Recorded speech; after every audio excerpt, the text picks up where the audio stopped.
Howdy, carnivores. Howdy. Hi. We made it back for another episode. We're still kicking. Still alive. We're still carnivores. Welcome to episode 10. That's kind of fun. We made it to double digits. Episode Oh my 10. gosh. Yep. In our teens now. That's older. awesome. Yep. We already got people in here. It's going to be pretty fun. We got some announcements today that are going to be fun. Let's see. Hey, Tracy. Hi, Tracy.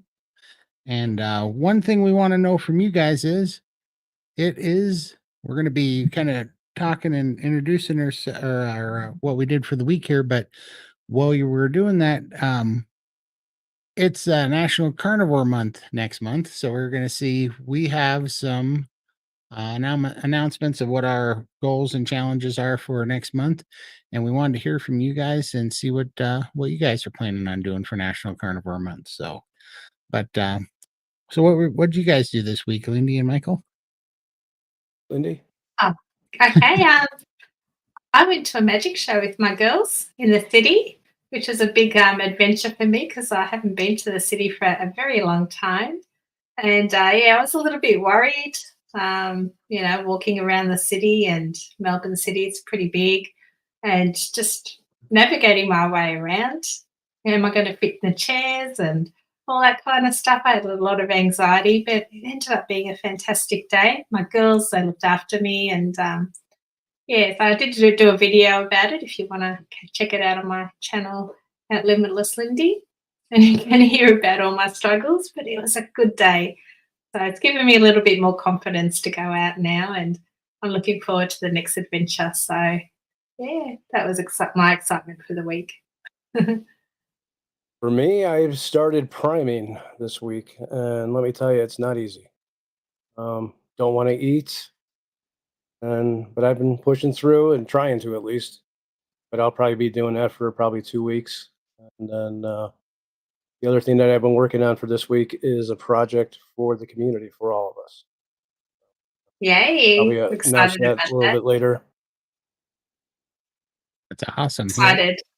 Yeah. Yeah, it's going to be fun to see that roll out. I can't wait. And I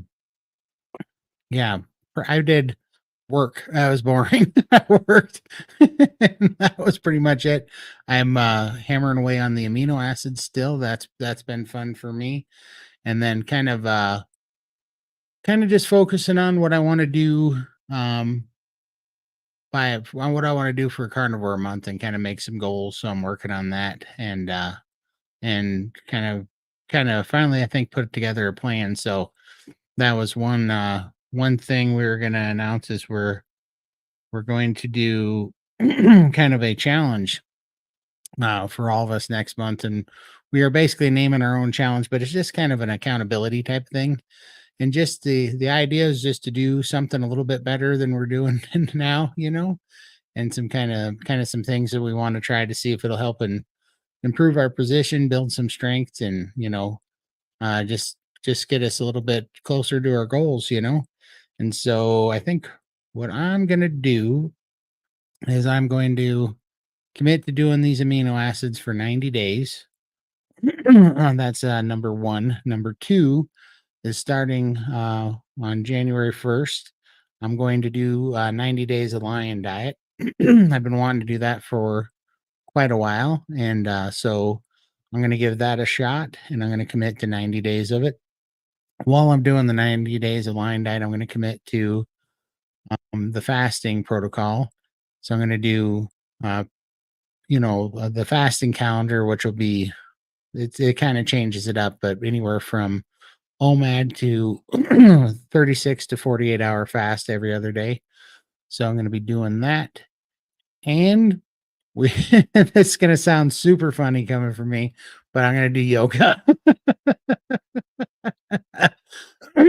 Now, before everybody gets worried, I will not be wearing tights.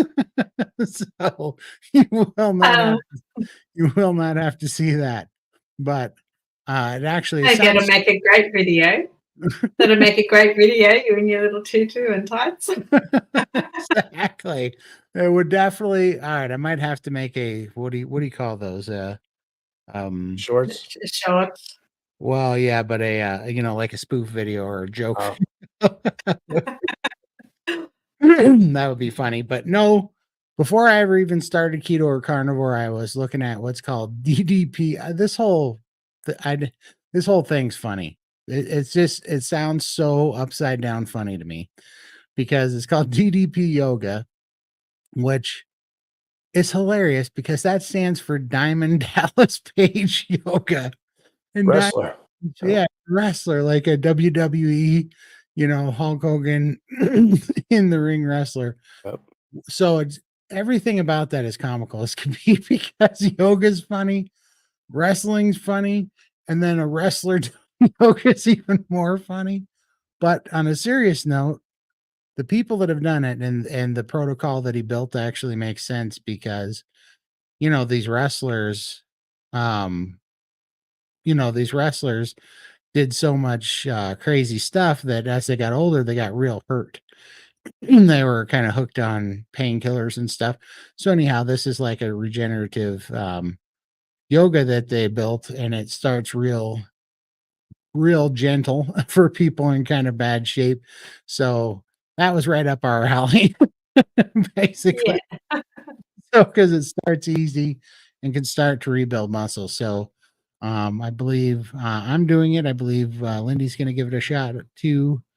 And yeah, so there's that. I'm going to continue so I'm basically pledging to do the yoga 3 days a week.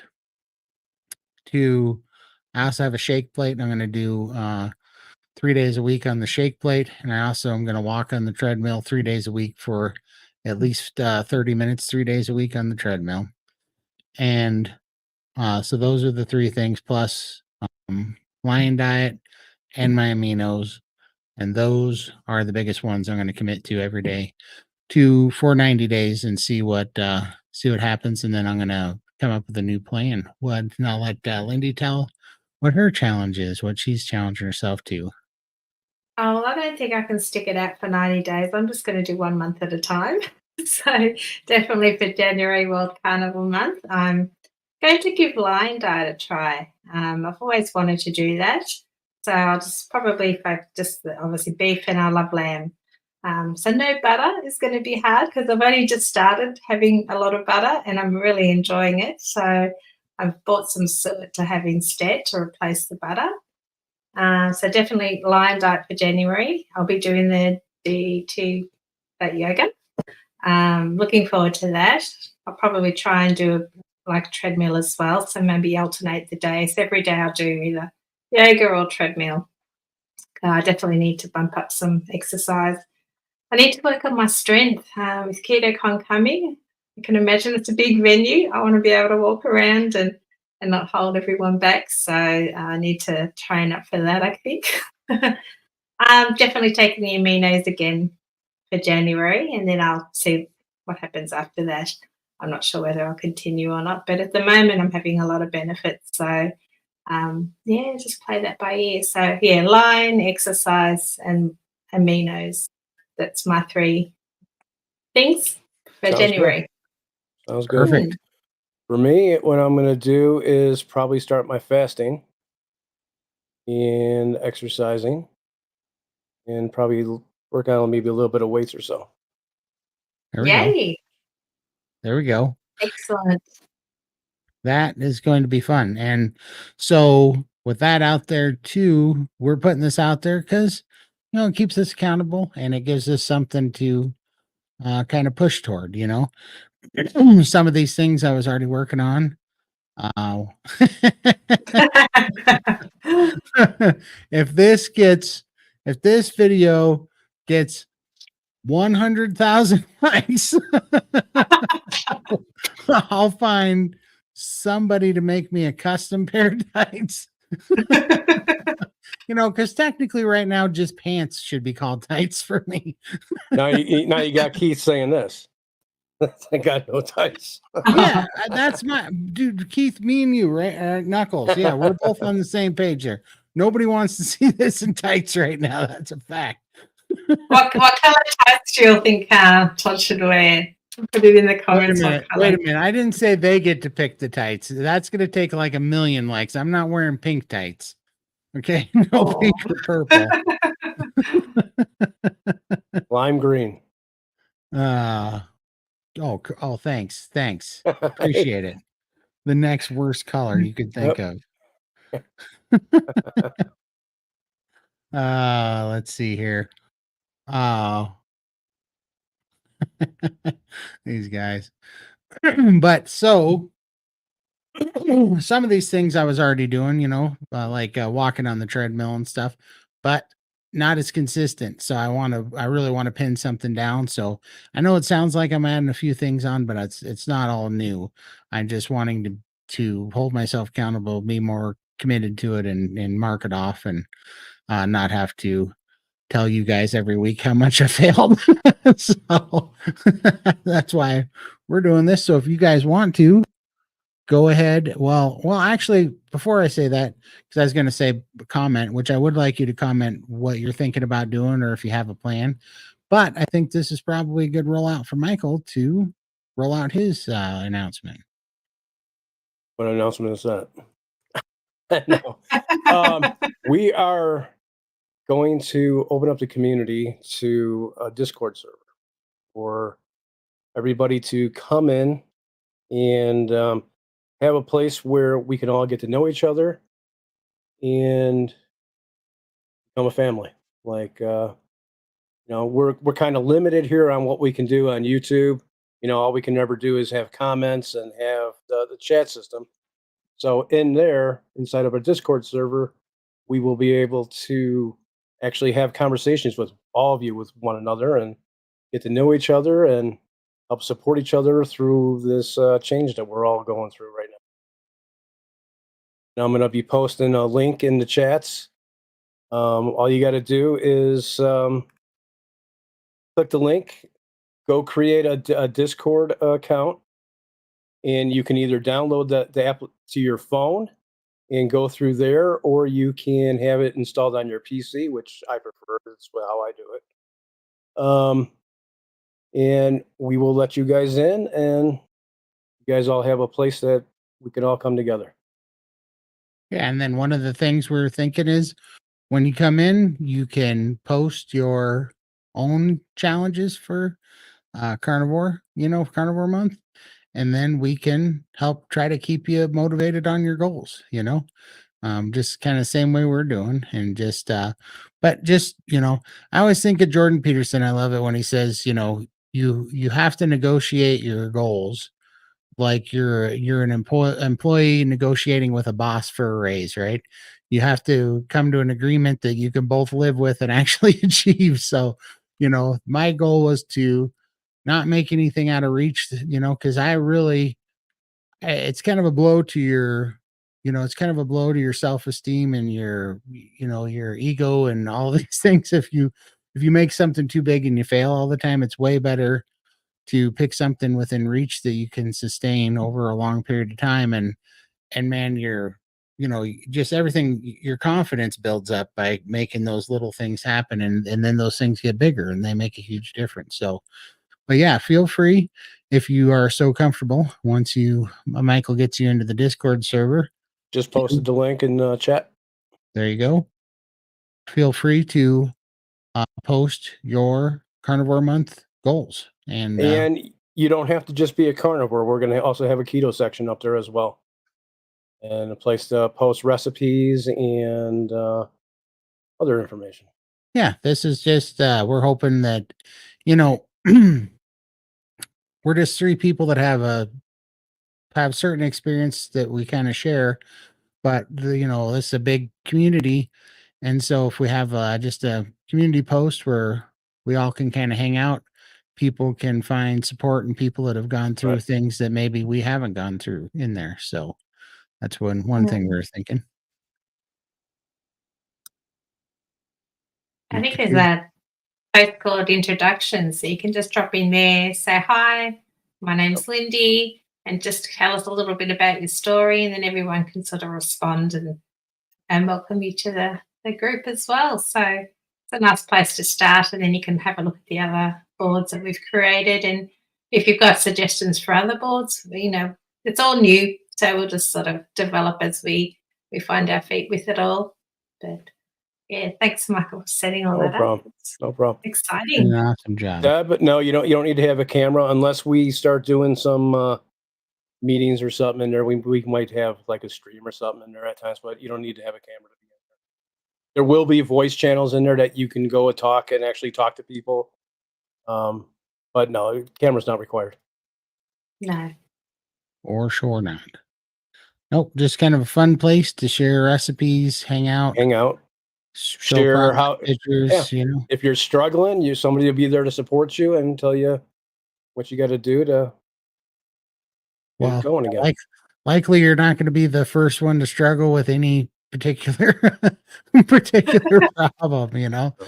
That's what's great about these type of groups for sure. So Well, sometimes you do feel very alone, don't you? And you don't think anyone else is having the same struggle as you until you open up and it's like everyone Right. jumps on you. It's like, yes, I feel that, I feel that. And that's where this community support really works. Yep. It's just, you're not alone. There's people going through it or have been through those same struggles. And you get so many different ways of coping through that. So you can sort of find what works for you. And I'm seeing people come in already. So Yay. I will give you guys access as soon as I get a chance. Yep. And it's going to be Maybe it's going to be closed off too. So we're not going to let everybody, other people from the outside of this community in the flood and to have trolls and stuff like that. We're going to try to lock this down so it's just it's safe spot here. a safe place and Safe place. Other words is this, it's the cool kids club, basically what's going on here. Of course. Only the coolest kids will be in the chat. And then there is a questionnaire that pops up when you first log into the Discord channel. If you click that link, it will ask you a couple questions like your name, your age, where you're from. And then there's a spot down there if you want to share, if you're, where you're currently along in your life change, if you're struggling or something like that. And the only ones that will ever see it will be myself, Todd, and Lindy. You want to open up a little bit and let us know about your struggles and stuff. There's your opportunity. Nice. Got some Discord fans here. That's good. We were worried that some people were going to have a hard time, but that's good. There's a lot of Discord people in here. Cool. We can always do a little screen share and just give a few little pointers where to find things if you need. If you're not familiar with it, I'm sure we can do that sometime today too. Yep. Okay. Perfect. Let's see here. And today we're going to talk about mindset, right? That was kind of the plan, guys. Kind of going into that. Yeah. So yeah, I just been, because I get a few messages here and there from people, and that was one thing that's been on my mind because it's kind of interesting. Sometimes you see people that aren't being successful with carnivore, and then you see people that are having really good success with carnivore. And one thing I definitely noticed, and Lindy even kind of made that video the other day you put up, was kind of on mindset. And it does strike a bell, or because it's just like some of the people, there's still people that they want to change, but they haven't really changed their mind yet or made up their decision to go for it. And I feel like it's just because this is just my point of view, but I feel like it's because they haven't really decided what how bad of a drug sugar is. I've been thinking about that a lot lately because there's a lot of people that that still just kind of mess around with it, and they're like, well, like there's so many people where else you'll say, I'm going to do mostly carnivore, but I can't give up my X, Y, or Z, like whatever it is, like chocolate or iced lattes or whatever that has the sugar in, or for me it was soda, for the longest time. And this is not by any means at all a criticism, because it took me 2.5 years of of doing this to myself too, on the keto wagon, of things that I just were like non-negotiables. I'm not gonna give them up. But the reality was that I just wasn't taking serious enough the damage that the sugar was doing every day to my body. You know, it killed my dad, killed my brother, and it was trying to put me in the ground. And it's more addictive than, you know, most hard drugs out there, I think, by a long shot. And I think sugar, if you really looked at the data from, if you believe like I do that it's the foundation of pretty much all disease, you know, being in an inflamed state from insulin resistance from sugar, which I think most of the, you know, the majority of the population is. I think it's taken more life than any world war, any, any virus, anything out there. Sugar is responsible for more pain and suffering and death than all of those things. And so when you look at it that way, it's just the reason why everybody has this kind of soft little attitude about it, so, because it doesn't kill you right away. It kills you over time, you know, and so you don't see it, and you kind of get complacent, and it's in the stores, and there's all the propaganda that it's oh no, it's not, you know, but it is, and you can't get free from it until you kind of have the right mindset and you take it serious, and you just, you know, you look at it like, you know, when I hear people say, "Do you have cheat days?" and I'm like, would you say that about meth? Would you be like, are you going to have meth on your cheat day? You know, are you going to have fentanyl on your cheat day? You know, like that's how we got to look at it, because it's more addictive and it's every bit as deadly. It just doesn't kill you as fast, but it robs you of your quality of life. It, you know, it gets you just in bondage to it. And then over time, it kills you, you know, and it's a real painful thing. I mean, I watched my dad waste away from it. I watched my brother die way too young from it, watching my mom have, you know, Parkinson's right now and a brain tumor, and she had gastric bypass surgery, and we're trying to get her better at 81.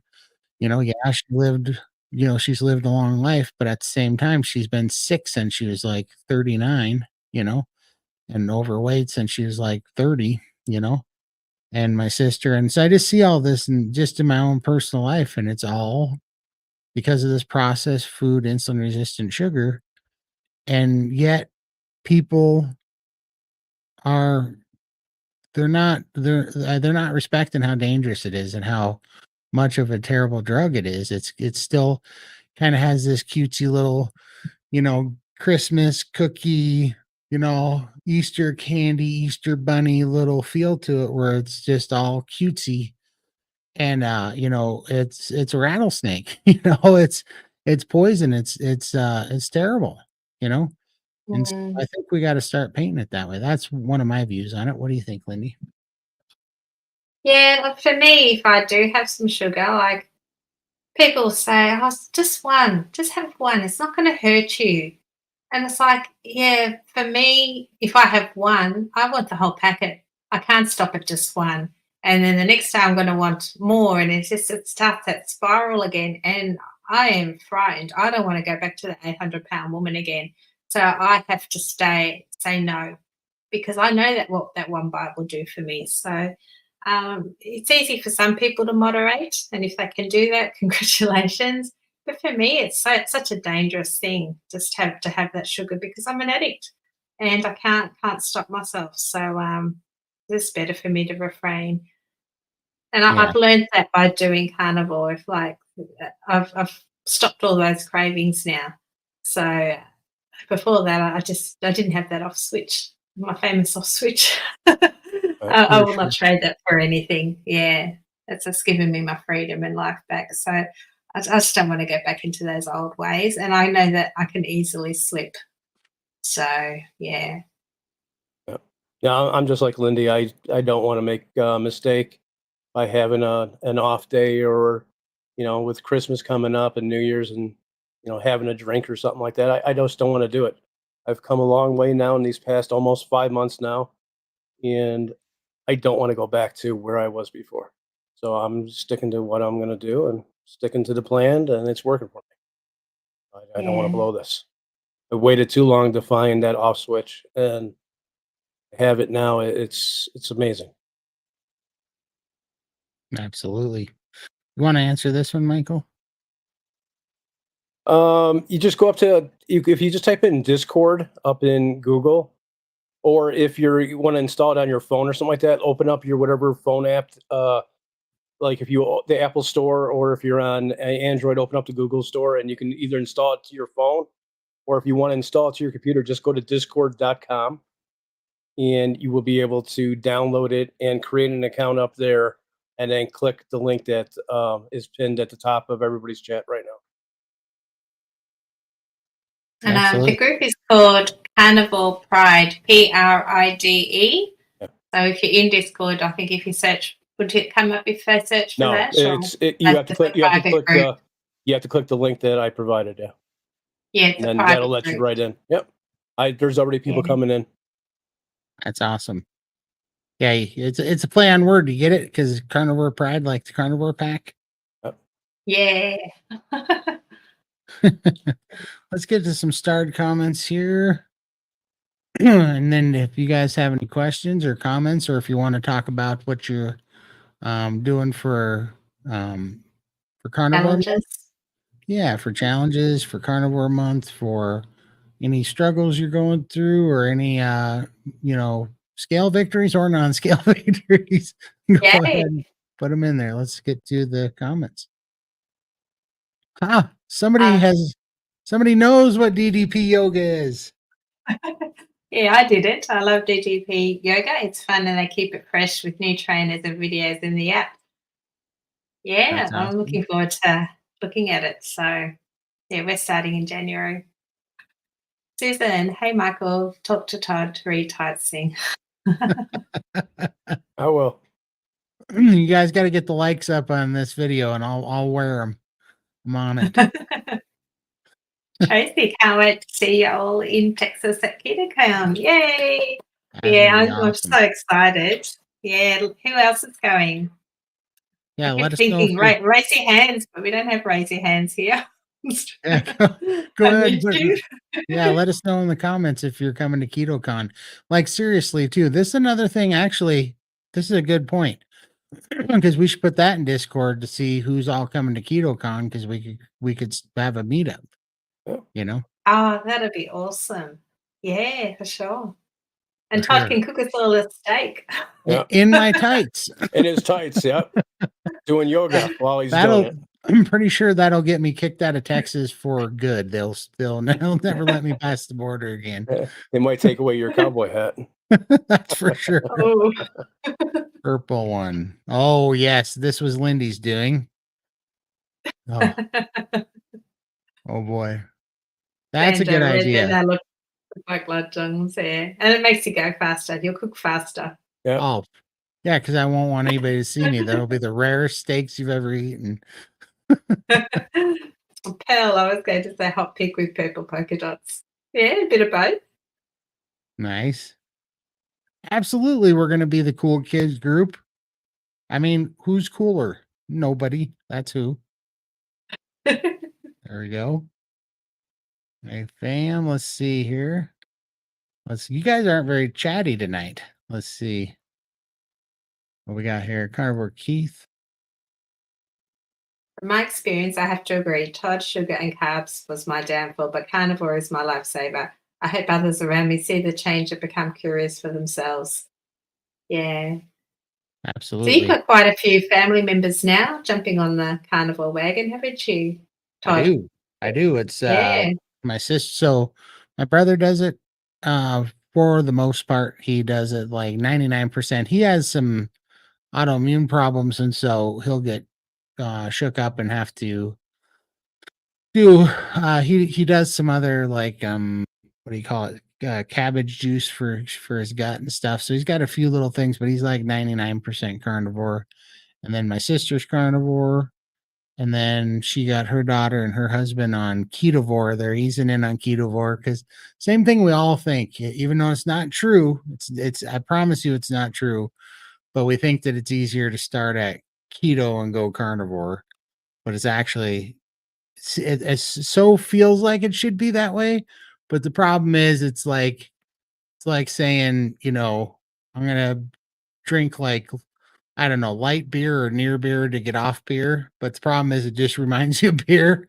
So it just keeps you wanting it. Where if you just get away from it and stuff your face with meat and fat and just get over it for like, a month, then it goes away and you don't have these constant like triggers in your head anymore for that sweet palate that you're hooked to. Let's see, we got Mm. people signing up left and right. Hi, Moni. Yay. Lovely. Here we go. I love this, Steve. Hey guys, great news. I'm getting a loose skin flap onto my belly button. that Yay. that right there is a non-scale victory. I got to tell you,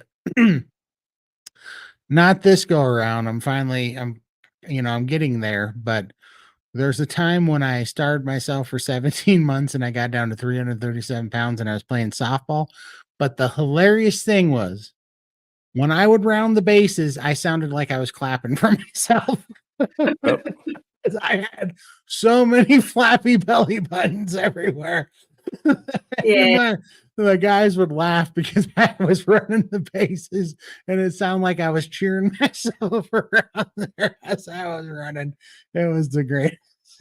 Yeah. Was the Wear it greatest. as a badge of honor. It just shows your transformation so far, and be proud of it. It is what it is. It's just Absolutely. skin. You're still a fantastic person under all that. You're doing Absolutely. well. Totally. Yeah. You Dang, better get everyone's feeding me to disc. I know my little earplugs are going beep, beep, beep, beep. It's like people joining in.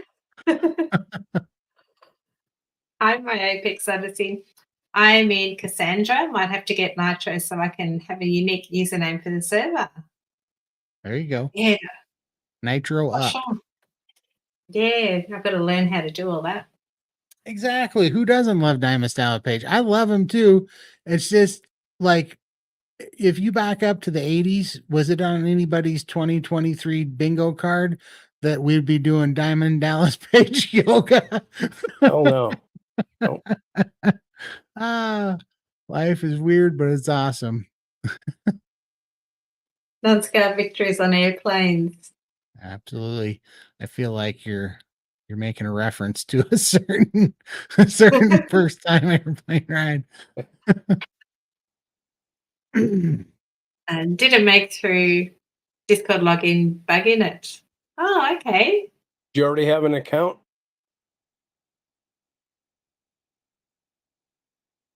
Hmm. We'll have to see if she replies again. Steak and tights. There you go.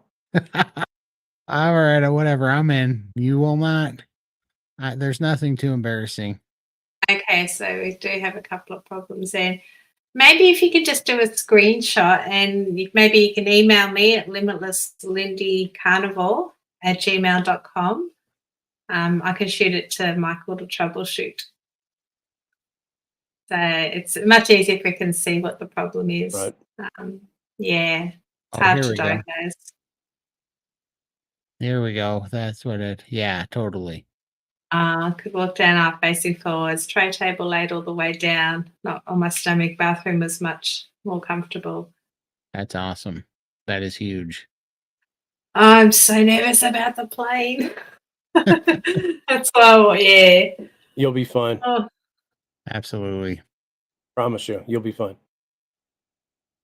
last time I was on public transport, we're talking, my daughter, she had type 1 diabetes. We ended up at Parliament House and we had to catch a bus, and I couldn't fit between the seats to go down the aisle. I had to walk sideways and literally push myself through. And I was so embarrassed because it was a full bus load of kids and mums to go to Parliament House. And that's the last time I ever jumped on public transport. So, yeah, a bit scary. Did any of you have DVT? If so, were you worried to use the vibration plate? No, I never had a DVT. I have a filter that I have installed in my heart from one of the surgeries that I had. But I would talk to your doctor before if you did have a DVT. I would definitely talk to your doctor about that before you do the vibration plate, just in case. Yeah, I don't have a DVT either. I don't think I do. I don't know. I don't go to the doctors, but um, I just do what I want now.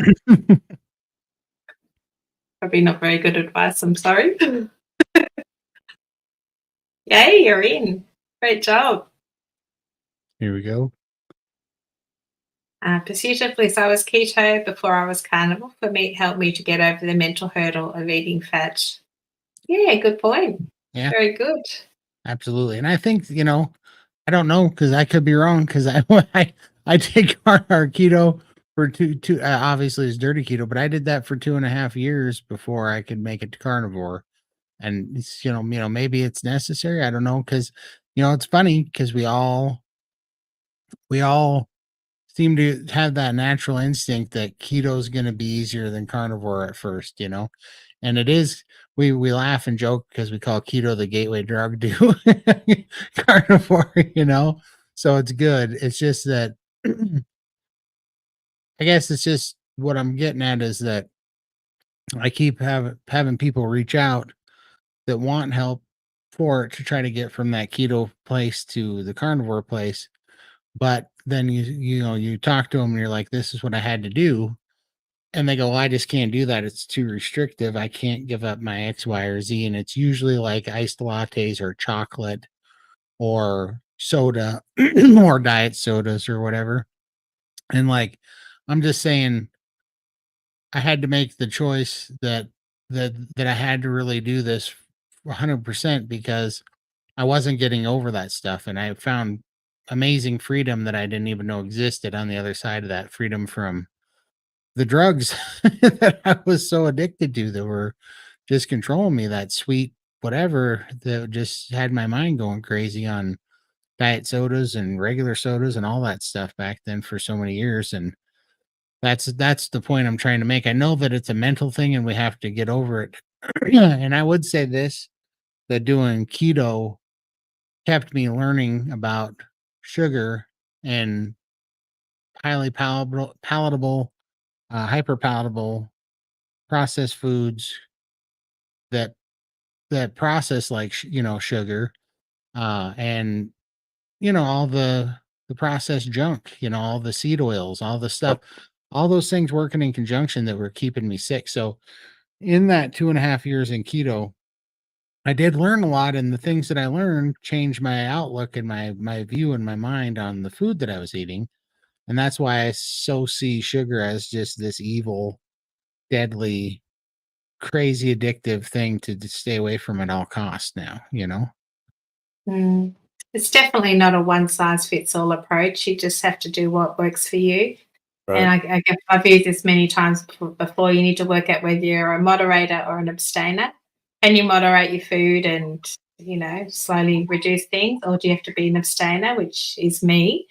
I have to go cold turkey, jump in 2 feet into carnivore, not have any of that stuff because it just kept sabotaging me. Too many choices. So I have to keep it simple.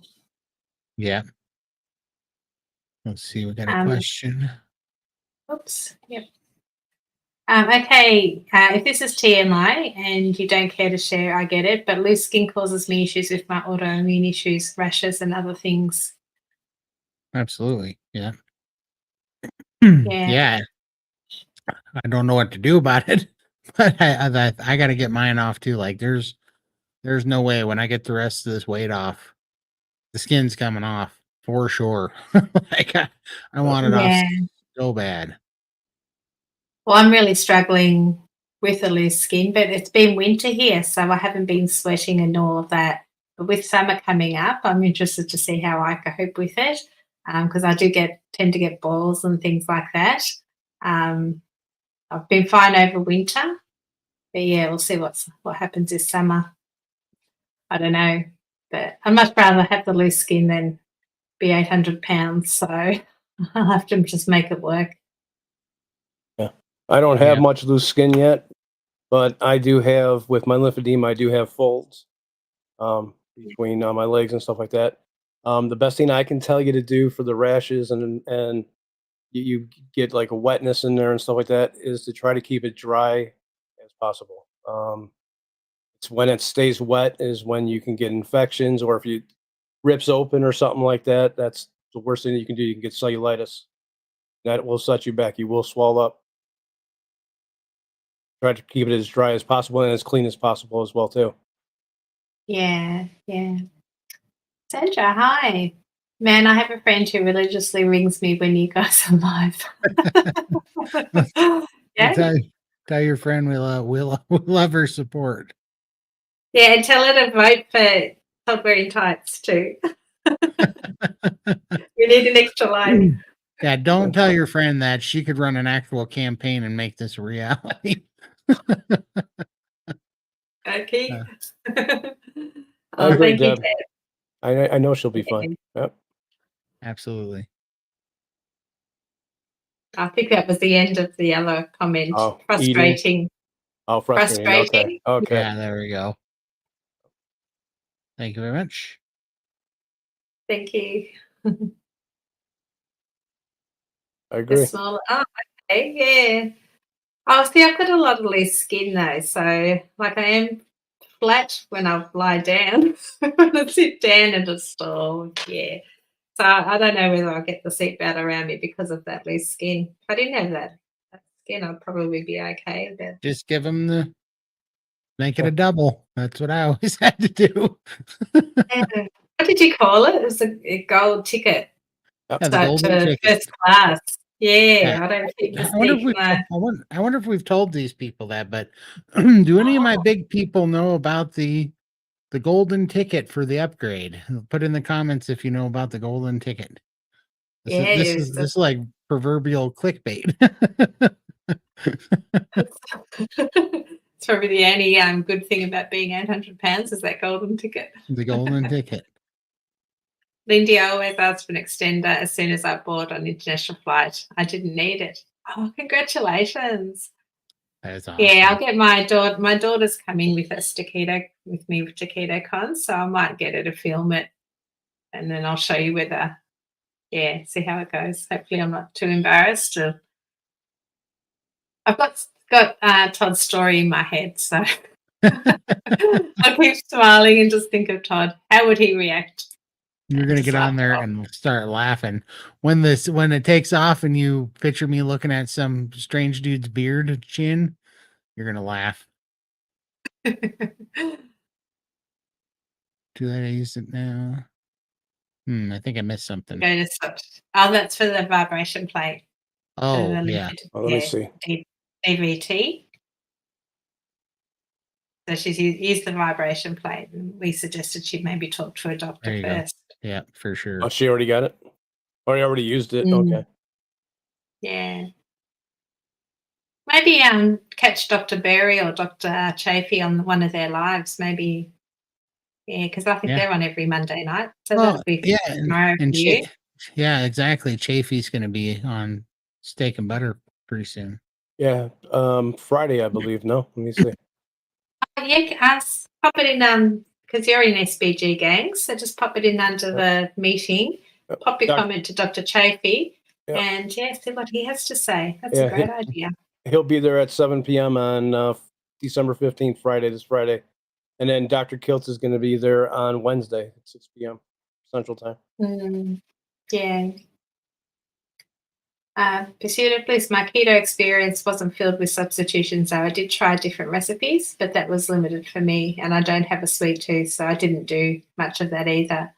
That's awesome. I was hooked in by the keto lasagna, keto cheesecakes, and obviously when you have those, they're keto, so you can have a double portion. Because it's healthy, isn't it?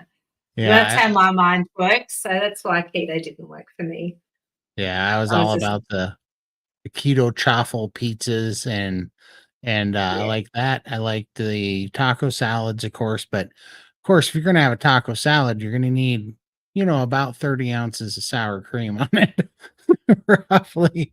And you're gonna have to have a whole lot of salsa and cheese, And then if it wasn't that, I was making fathead pizza dough, and making pizzas, or I would get portobello mushrooms and scoop out the inside and make portobello pizzas, I'd eat all of those, and it was all tomato sauce and pepperonis and Yeah. cheese, you know? And I love that I don't have to cook anymore. Just stick my air fryer in the steak and it's done and then go off. I don't have millions of dishes or ingredients going off. I do still buy vegetables and a little bit of fruit for my birds, for bird diet. I don't touch any of them anymore. So, yeah. Congrats I on gave giving up up cigarettes. cigarettes, yeah, 16 years ago, and Awesome. alcohol a couple of years ago, and those were easy compared to giving up sugar. Congratulations, that's fantastic. Awesome job. Yeah. Absolutely. Great job. I feel for you. I gave up cigarettes. I don't know. I'd only smoked for like 6 years. And of course, I was doing it to lose weight, and I was chewing at the same time. And then I had reactive airway disease, so smoking was a terrible idea. So the smoking, like my body decided I was quitting that because I couldn't breathe. I was having asthma attacks from the smoking. So that wasn't really some great thing, but it was still really tough to quit. But it was, I did that. And then just recently, on October 26th, I quit chewing, and I was chewing the equivalent of over 2 packs of cigarettes worth of nicotine every day, for 26 years. And so I just quit chewing, and that was easy. It was super easy compared to sugar. The cigarettes were easy compared to sugar. The caffeine was easy compared to sugar. All that stuff. Sugar, by far, hands down, toughest thing I've ever had to quit. Yeah, you're good, Pearl. I just checked. You're all set. Yay, good. There we go. Just signed up. Yes, I wonder why Karen and is not able to log in. Wonder if it's like a browser, different browsers maybe, or It's just a regular website. It should work fine. And then, like I said, you download the app and either to your phone or to your you could even do it through the web browser right through discord.com. If you didn't want to install anything at all, you can do it all through there. Well, I hopefully they'll post if they were able to get past it or something. was IF keto, intermittent fasting before carnivore, but went in all clean. Main thing was I eliminated sugar, processed, and seed oils. Now 95% carnivore. Great job. Well, very well Yeah, done. my sister did keto and she lost a lot of weight on that, but I couldn't do it. So it's different for everyone, isn't it? Absolutely. I'll hear some star Yeah. questions. Let's see. I'm going to make a spot here. Do any of you guys have diabetes, neuropathy? And if so, has it improved since going carnivore? Yeah, I Yeah, I did in do. my left foot, but it has improved so much. I just felt like all my toes were numb, pins and needles constantly, couldn't feel anything. But the feeling is slightly there now, almost back to normal. So it definitely has improved for me. Mm-hmm. Mine have Yeah. gotten a little bit better too. Better? A Yeah. little bit. Yeah. It has a lot to do with the swelling. The more your legs swell up, the more it affects you. Yeah. I had Yeah. real bad neuropathy to the point where I couldn't wiggle my toes independently of each other. Right? Like they Yeah. all moved at the same time, like they're all Connected. stiff. And now I can move all my little digits by themselves. They're a little, they don't have 100% feeling back, but they're like 90% back. They're slightly numb. My feet, it used to be when I was in the shower, I would I'd always put the water on my legs because I had dead skin on my legs and dry skin. I was trying to soak them. So when the shower was warming up, when it was cold, I'd stand in the shower and I'd let the water run on my legs because I couldn't feel it. So it didn't matter if it was cold because I couldn't feel it with my feet or my skin on my legs. And then I would always be surprised because I would pull the nozzle up the shower head and I would get it on skin I could feel. And I was like, it was hotter than the bejesus, and I was like, man, I can't believe it was like scalding hot and I couldn't feel it at all on the water I was standing in or on my legs. But now I can feel, Feel it. It's good. it's a little bit number still, but I can feel about 90% of it. And it's only been 11 months, so I'm pretty happy with that right now. So, Yeah. Amazing, isn't it? yeah. Carnival Keith, have you all noticed your body composition change in different areas, and does it freak you out like it does me? Yeah. I Yeah. actually lie flat and I can feel my ribs now. Didn't even Right? think I had ribs. Those things are a myth. They're like Yeah. unicorns. Yeah, Yeah, absolutely. no. Absolutely. And I've The body. noticed, oh, sorry, go on. Oh, no, go for it. Oh, I forgot. Yeah, I forgot what I was gonna say now. You Oh, go. no, Yeah. no worries. Yeah, I just, like crazy stuff, right? Like, but it's just weird. It's weird to talk about, but like, you just go to like itch your shoulder, and you're like, "Hey, wait a minute, when did I get bones up here?" Mm-hmm. You know, like, That's where I noticed it first at. Yep. yeah, just stupid things, and I mean, just the dumbest things. I go and itch the back of my head, and I used to have this big fat pooch that would stick out on the backside of my head, and now I can run my hand down the backside of my head, and it's pretty much flat. And then the composition changes are things turning to muscle. And so it's just weird because I'm not seeing these giant fluctuations on the scale. It's been slower lately since I've been doing priming and taking all the amino acids, but my shirts are fitting better and my arms are getting solid. And I used to have traps that came up pretty high on my shoulders because I did quite a bit of working out back then, and I'm not lifting nothing, and all of a sudden my traps started coming back because I'm looking at them. Not that I've ever had much of a neck, but what I did have is disappearing because I'm getting my trap muscles back. And just funny little things out of nowhere, but all that muscle was there under the surface, and now it's coming back, and it's crazy to see. The composition changes are really real, and they're a trip for sure. Yeah, I've noticed the scale isn't moving as much for me over the last 3 months. I've barely lost any weight, but I definitely feel in my body I'm much lighter. I'm much stronger.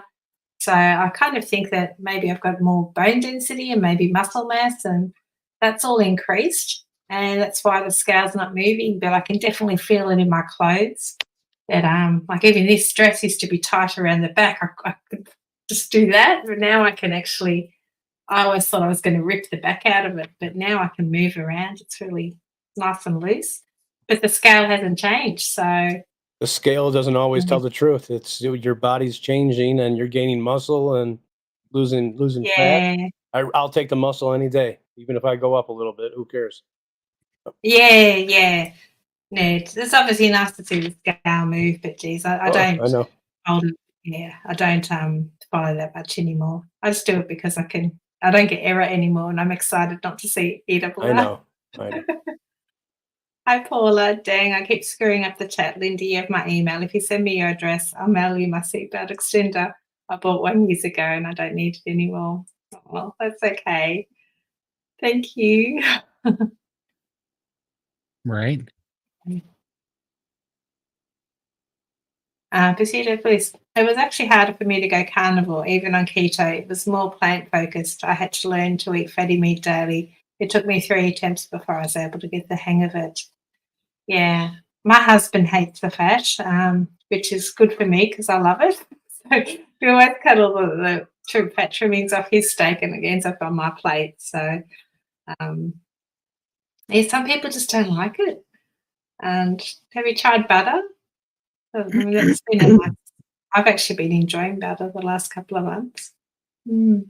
Yeah, I don't even know really what to think about liking or not liking things. Like there's only one thing that I didn't like that I continue not to like, and as many times as I've tried it over the last 11 months, and that is beef liver. I Yeah. cannot seem to like beef liver. I I used try, to love it. I haven't had it though. I want to try it. I can't get it. I Oh, just can't get on. I try to get on board with it, but that metallic taste of the beef liver, it just makes me feel like I'm licking a 9-volt battery. That's what it feels or tastes like every time. Yep. and I can't seem to get it. But so I won't say that you can get used to anything because I can't seem to get used to Right. beef liver. Yeah, true. Yeah. But what I have noticed is my taste buds have so changed. Like well, first of all, I didn't even really care for steak. I thought I did, but what I found out very quickly was I like steak when it's in a taco. I like steak when it's in a chili, you know? Right. Like I liked these meals that happen to have meat in it. But I didn't really like steak by itself. The idea of eating cold butter, that would have made me throw up most of my life because I didn't even like if you put butter on toast, if it melted into the bread, that was fine. But if it still had white chunks of butter on it, and my mom used to put cold white chunks of butter on cold bread and eat it, and it used to it just made me want to throw up to see that. It was so gross. That texture of the butter is nasty. Now I sit here and I munch on sticks of butter and eat them at the same time, and I love it. And whoever seen that coming? I would have never guessed that I could get used to that. And it kept me from trying it for a very long time. And then I did, and I was like, oh, my taste had changed. Same with fat and gristle on steaks and stuff. I used to cut that stuff off too because I didn't like the texture. It was bad. It was salty, all these things. And now I sit there, even like the big, gristly, gnarly pieces. It's like I'm it's like a carnivorous creature comes at me. I like gnawing on them and just getting after it. This is kind of fun. And I really do enjoy all of those pieces of meat now. I used to not like meat unless it was super tender and soft and all these things and, had gravy on it and stuff. Now I like all the nuances of meat. I like all the different flavors and textures of meat. And, even a bad piece I end up enjoying. Now, not all the time. Right now, I ate, I don't know. I don't know if I spoke about it. Yeah, I think I talked about it last week, but I was doing these amino acids and I got just a crazy ravenous appetite. So I ate like 30 pounds of beef in like 3 or 4 days. It was like 7+ pounds of beef a day for 4 days. And I ate over 30 pounds of beef. And now, lo and behold, I'm not too hungry for beef right now, after at the end of that, because I ate a bunch well, really, it was about 5 days total, but I ate way over 30 pounds then with the other days. But it tapered off, and now I'm having some burger and some bacon and some eggs and stuff because I'm just I just had so much, I have a bit of an aversion to it right now. But I know it's only going to last a few days. You know what I mean? And it's good. I just got tired of it. But all the things that I never thought that I would crave, like the fact that right now my favorite things on the planet is vinegar and like ribeye and New York steaks. That was never never in my taste bud repertoire. So I think we get very used to once we eat it consistently and our body has a positive effect from it and it sees that it can really use these things to heal, your taste buds will change. Our palate is not like this set in stone thing. It's relative to it's relative to the relationship of what's happening with your brain and your body with the foods that you're eating and it telling you what you like. You can train this thing to like these foods. Uh, so you kind of just got to suck it up for a while and see if you can train yourself to do it. But eventually, unless it's liver and me, eventually you probably are gonna, odds are you're gonna end up liking it, at least what I've found. Mm. I still like egg yolks. I don't like the whites. I just crack the 3 egg yolks and I salt them. And while I'm cooking my steak, the salt seems to, I don't know, make them go harder. And then when you stir it up, it's like almost like a mayonnaise consistency. And then I'll just dip my steak bits in there. So you could probably use that for extra fat as well. Your egg yolks. Absolutely. Also, if you guys notice that I'm jumping around in the chat, the reason why is I prioritized the questions with a Q in front of them. So I'm trying to hop to those and then go back to the questions. But if you have questions you urgently want us to get to, please put a Q in front of it so that it'll stand out to us, please. How's your sleep doing compared to Maybe. previously. Mine way better.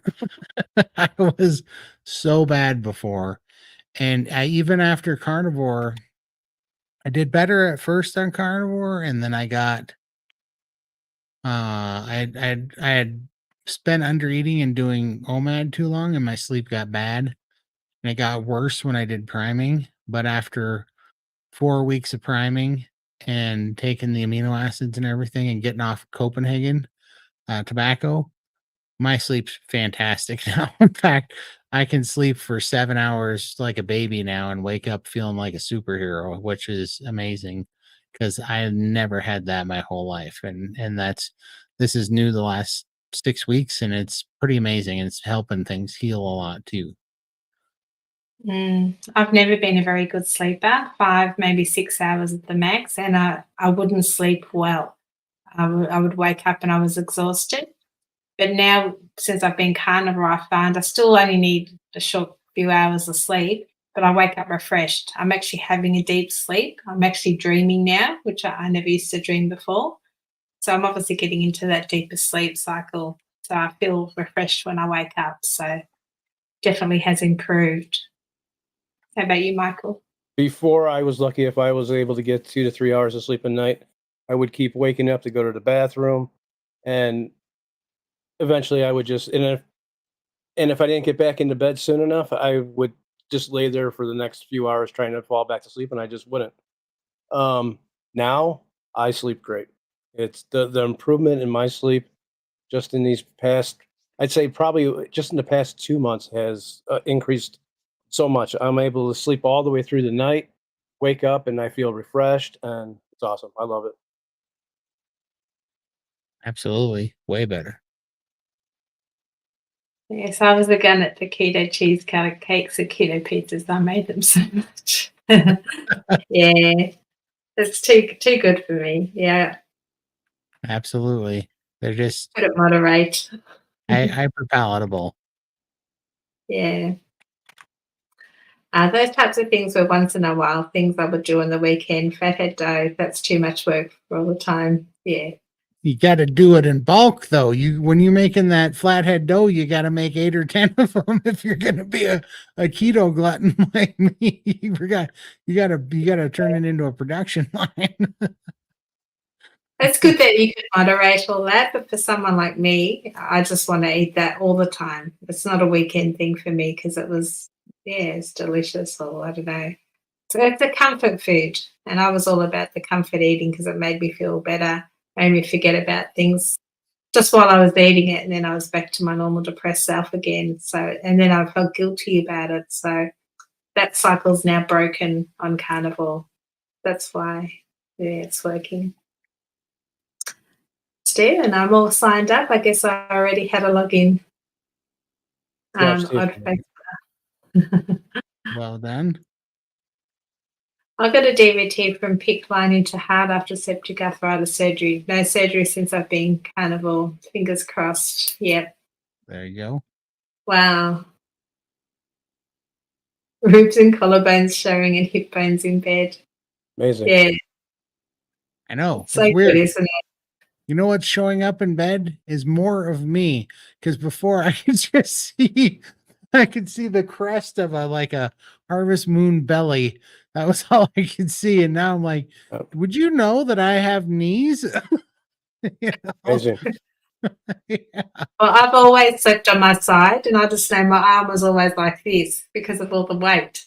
But now when I sleep, my arm kind of looks like a Barbie side because I've actually got a waist now. But if you see me looking down, yeah, all the loose skin's sort of hanging over. Right? Yeah, it's not a pretty sight, but at least I feel good. First time I felt my sternum, I thought something was wrong with me. Yeah, we got bones under all this skin. That is, it's just we're actually human, aren't we? Yep. Oh, here we go. This is funny. How about that? I realized the fat roll on the back of my head is shrinking. Wild. Yeah. Yep. It's so funny, but absolutely it is. Yep. Mine too. My clothes hang off me even when the scales don't move. Yeah, my daughter told me off the other day because I wore this jumper and I just feel comfortable in it. And she's, Mum, you need a new jumper. You look crazy. I'm like, oh, why? She goes, because it goes down to your knees now. I thought, oh, okay. So, yeah, I apparently looked a bit homeless because I wore this big baggy jumper. But, like, I still love it. I don't want to throw it out because it kind of feels like a big warm hug. And I like the fact that it's big on me because everything I used to love baggy jumpers, but nothing was ever baggy on me. So I'm enjoying it now. Right. I remember my mum trying to trick me into eating liver as early as 5 years old. I have never been able to tolerate the taste. I actually bought some sausages. We've got a butcher online and they make the sausages fresh. So it's all grass fed beef, and then you can choose what spices and whatever to put in it. So I just have salt, eggs, the sausage, beef sausage, and I put liver in it. And you have to buy 5 kilos at a time. And I don't like them because they're that liver taste.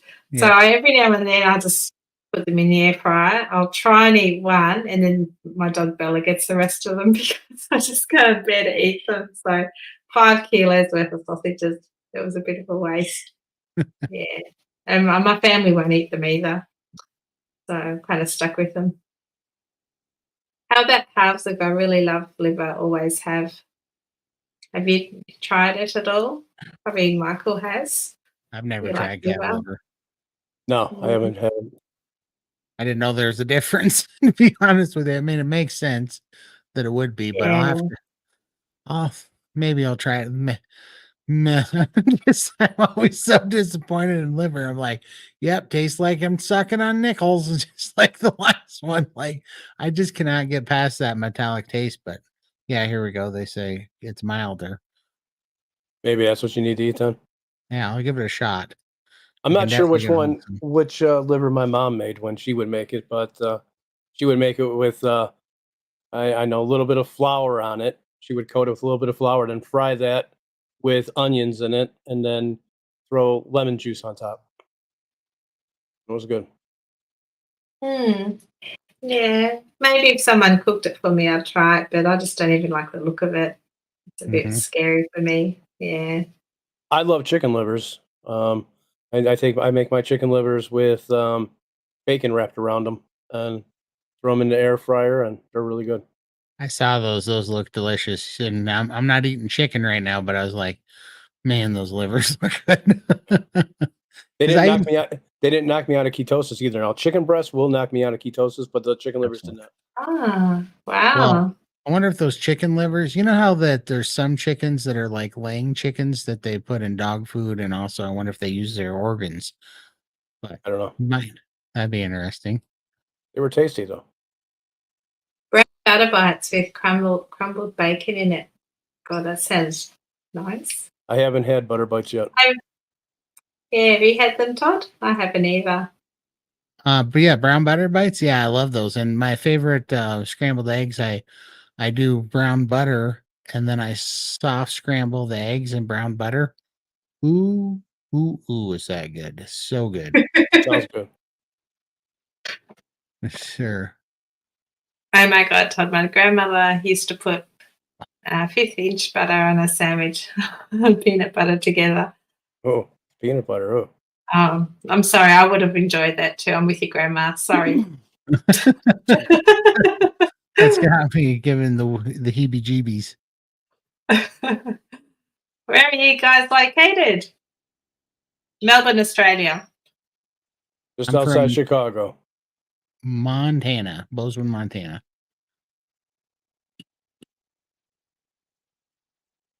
Yes. Yeah, I'm gonna have to try it one day. I haven't made them. I wonder whether I'd not be able to moderate them. I'm yeah. I mean, they go down pretty good for sure, but it's Yeah. for me, I've never done unsalted brown butter bites. I always do salted, so the salt moderates it for me because they get rich with the salt. Okay. See, I usually buy unsalted and I just add my own salt because I don't Yeah, know what kind of salt they put in there. Salted true. butters. Yeah. Hi, Clay. Thanks for welcoming me into the community. Looking forward to starting carnival and getting healthy. You're also encouraging. Yeah, look, glad to have you on the team. And we He's look forward also to sharing in it. Discord. He's in Discord. So Yeah. Yep. Yeah, and We look congratulations forward on to sharing your starting. journey. Yeah, like, man, I think, not bragging on us and bragging on this community, I think you're in the right spot. This is definitely Oh. a true life-changing community Oh. for me, and I'm very, very grateful that that I found it, because it's a godsend for me. It's the only thing that's ever worked, Oh. and it's the only time I've ever not had to worry about my weight. It's finally that 39-year battle is behind me. Like, even though I still have weight to lose, but it's all coming off and everything's getting healthier by the day, and there's no struggle anymore. And it's fantastic for sure. You will hit a struggle at the start, getting rid of the Yeah. carbs and the sugar out of your system. For me, it took about a month. But once I got past that, it's smooth sailing, and this has been one of the easiest diets I've ever done. I'm feeling great, and it's working and changing my Absolutely. life. Yep. And I mean, if enough of us get, together and do it, this kind of results, people can't, they can't deny And it. They ignore. can't. Yep. Yep. No, exactly. No, it never worked for me before. Absolutely. Keith is making sure we all get thumbs up. Thanks, You're Keith. good, man, Keith. Now we need to get all the young incognito windows up so we could get bump it up for Todd's types. I see how it is. Now never mind, Keith. I take it back. I see what you're doing.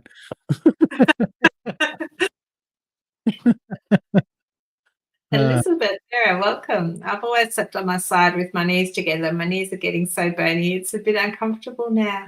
Yeah, I've noticed that too. Yeah, that's a really good point. I never thought of that. Yeah. Excellent. I'm kind of in the opposite boat. I had such bad lymphedema that I couldn't sleep with my legs together because there's two giant boulders on top of them. So couldn't do it. And now it feels great. I can sleep, with my legs together again like I used to. And it's way more comfortable, but I look forward to the day that I'm too bony to do that.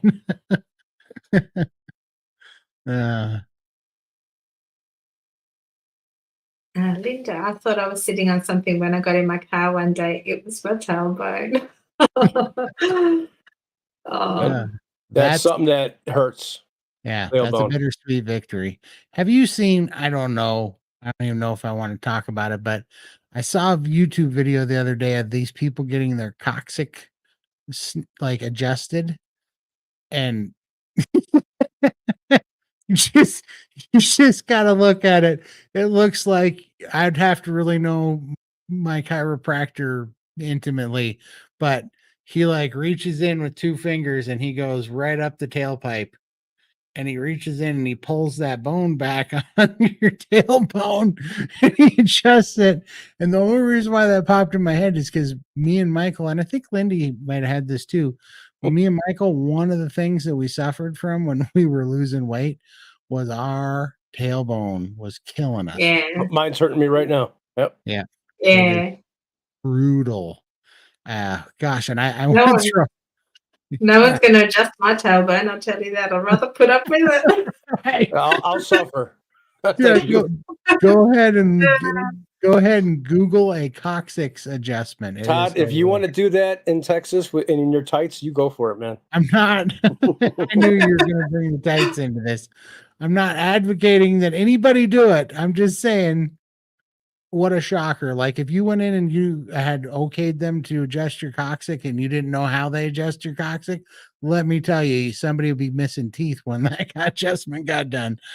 I don't know what's worse, the dentist or a coccyx adjustment. Absolutely. Calf liver and butter. That sounds better. I don't know.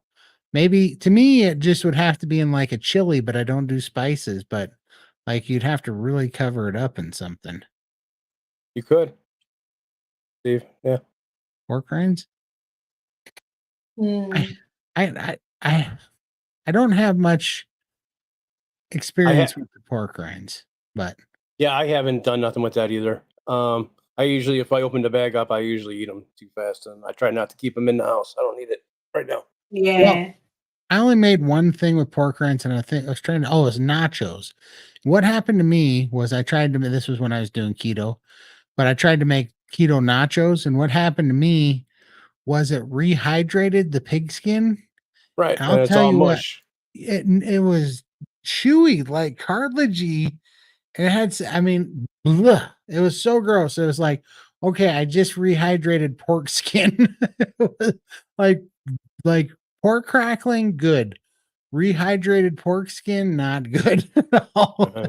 So I don't know how they do the pork. I know they make like pork rind panko like breadcrumb things, and that would probably be better because you'd fry them. So I could see that being good. But I get so nervous to get pork rinds around anything mushy, like any kind of water that could rehydrate Sauce or them. something. Yeah. Oh. Yeah, because it throws me for a loop. Let's Mm. see. I don't want to buy new clothes until they're my forever clothes. Yep.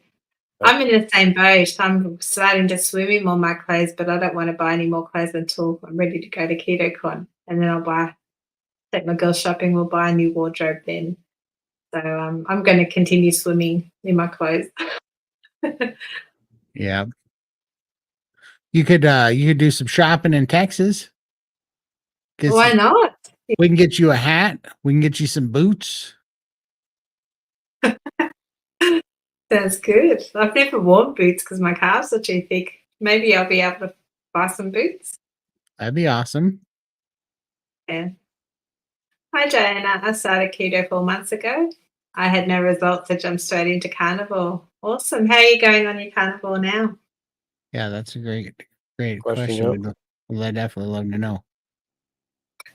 I use Rosita's cod liver oil for vitamin A, retinol, and copper sulfate dissolved in water for the copper. I can't stand the smell or taste of liver. Yeah, Absolutely. that texture, the texture of liver. Like I like chicken liver pate, but even then I have it and I sort of like, I don't know. Yeah, that's what I do for liver. Livers. Yeah, I do canned cod livers in their own oil, and that's what I do for my omega-3s, copper, and Yep. my liver because I like those ones. I bet you those are probably even better for you too. Can you bring Omega. a 10 of those to Austin for me to try? I don't want to go and buy. Yeah, I will. I'll bring a Yeah. bunch. I have 96 cans here at the house, so I'll bring I 'em. just need one. I'll just try one liver. You can have the rest of the tin. I'll throw it in my luggage. This is a genius idea to salt your butter with LMNT. Oh, wow. Yeah. That's a great idea. Yeah. That is really good. Very good. Awesome. Great tip. Absolutely. That's I'm what I going to have imagine to it try tastes it like now. with the toffee like that. I bet Yeah. caramel. I might Yeah. try a little batch. Yeah, absolutely. It's a fan. The trick is brown the butter first in the pan and then, have your eggs mixed up and whipped Ready to go. and ready to go. Then brown the butter in the pan. And then right when it's set to your liking of brown, put the eggs in, but then keep the eggs moving, but take them out when they're still wet and let them cook, finish cooking when they're off. And oh my gosh, they're so creamy and delicious and caramelized and brown buttery. So good. When I got my whole steer, I ground up the liver and dehydrated it, put it in the Vitamix to powder it. I put tablespoon powder per ground of beef, and I can really taste it. Can't Good really idea. taste it. Can't really taste it. Now Yeah. that's a good idea. Yep. That I Mix it could get in. into. I actually bought some of those liver pills, the capsules, and I just break the capsules and put the powder from the capsules on my steak. And I use that sometimes just as a bit of flavour. I don't mind it that way. Yeah, for sure. Mm. I might have to I try cannot that. make brown butter bites. It tastes so good. Too good. Yeah, that's my fear, that I may not be able to moderate it. I might just make a small batch to say I've had them and see how long they last. Can't do too much damage with a small batch. Todd, I always wanted to visit Montana, but the best time is during the summer. That's when I really enjoy my cottage up there. Yeah. Let me know. Yeah, in Montana, absolutely. Yeah, the summer, like the only reason why anybody puts up with the winters in Montana is because there's nothing better than the summers in Montana. The Montana summers are amazing. And don't tell anybody we said that, but they are. They are. The word's been getting out and people are finding out, so they're moving in like crazy. But yeah, it's awesome. The summers in Montana make the winter's worth it. We don't remember it when we're in the winter, but then as soon as the summer comes, it's amazing for sure. Let's see here. Oh yeah. Um that's amazing. Aldi is Yeah. going to have a sale on bone ribeye roast for 13. No. What was it? No. $7.99, right? Yeah, $7.99 a pound bone and $7.99 a ribeye. pound. Yeah, at Aldi come on the 13th. So on Wednesday they go on sale. So if you got an Aldi by you, you might want to go there and bring a couple of shirts like Todd was going to bring with you and change your disguise. He's got different hats he's going to wear. I'm going to I'm gonna bring like 15 shirts, like multiple fake mustaches. I'll even use a Hitler mustache if I got to, whatever gets me the meat. But we're going in, we're going in, and we are getting them. Get the Groucho Marx glasses with the big eyebrows, whole things for sure. We're gonna spend a day just getting in line, getting rib roast. It's an art to cooking liver right that should tempt you, Todd. Bacon, liver, onions, and mash was a staple. Liver needs to be cooked on pink. Cooked to Okay. pink. I don't mind that. I could try to make it work. I know that liver and onions sound good to me. It's just that I don't do the onions on carnivore. Oh, I know.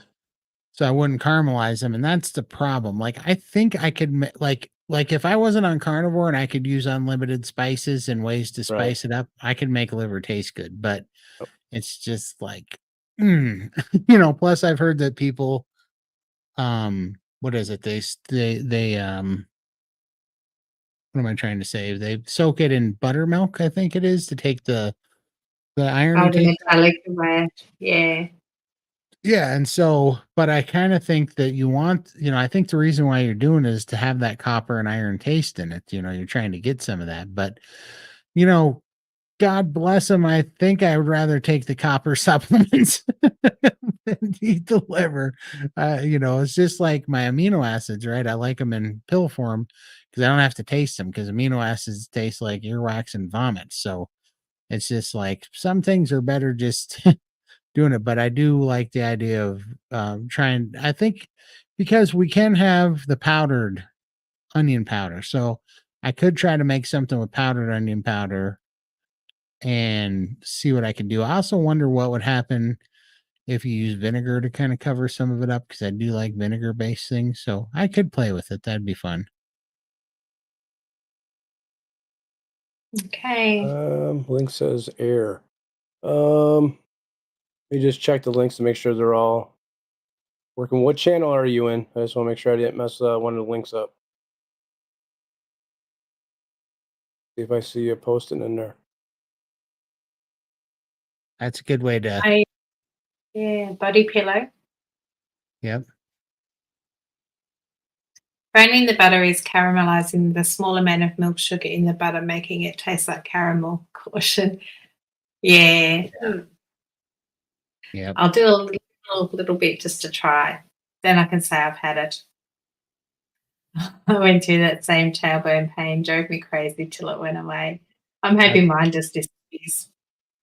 It's a rough one. Yeah. I mean, that one was rough. It was like I bought the purple seat cushion. I bought the little butt donut pillows, the tailbone pillows, and none of them worked.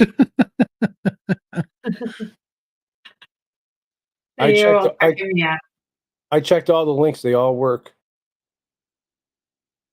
Yeah, I'm sure you guys will not let the tights thing go away. I'm certain of that. There's not a doubt in my mind. Howdy, howdy, Gail. Okay. Hi. Fishnet tights. Oh, Whoa! there you There you Now, go.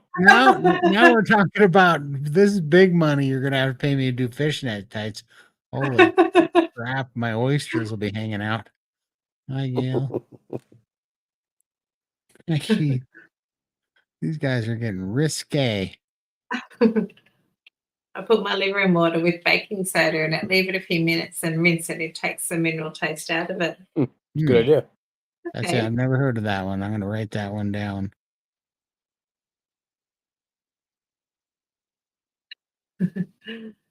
Thrift stores are great for clothes when you're losing weight. Yeah, I'd rather put my money towards spending money for Texas. So that's why I don't want to buy clothes right now. Because I know I'm just gonna keep losing weight till then. So yeah, more spending money in Texas. Yep. Oh my God, buying new clothes was fantastic. I've got to my teenage weight of 172 and 32-inch waist and pitched all my fat clothes. So much fun buying a new wardrobes. That's Awesome. awesome. Congratulations. Congratulations. Yeah. We'll be there soon, won't we, guys?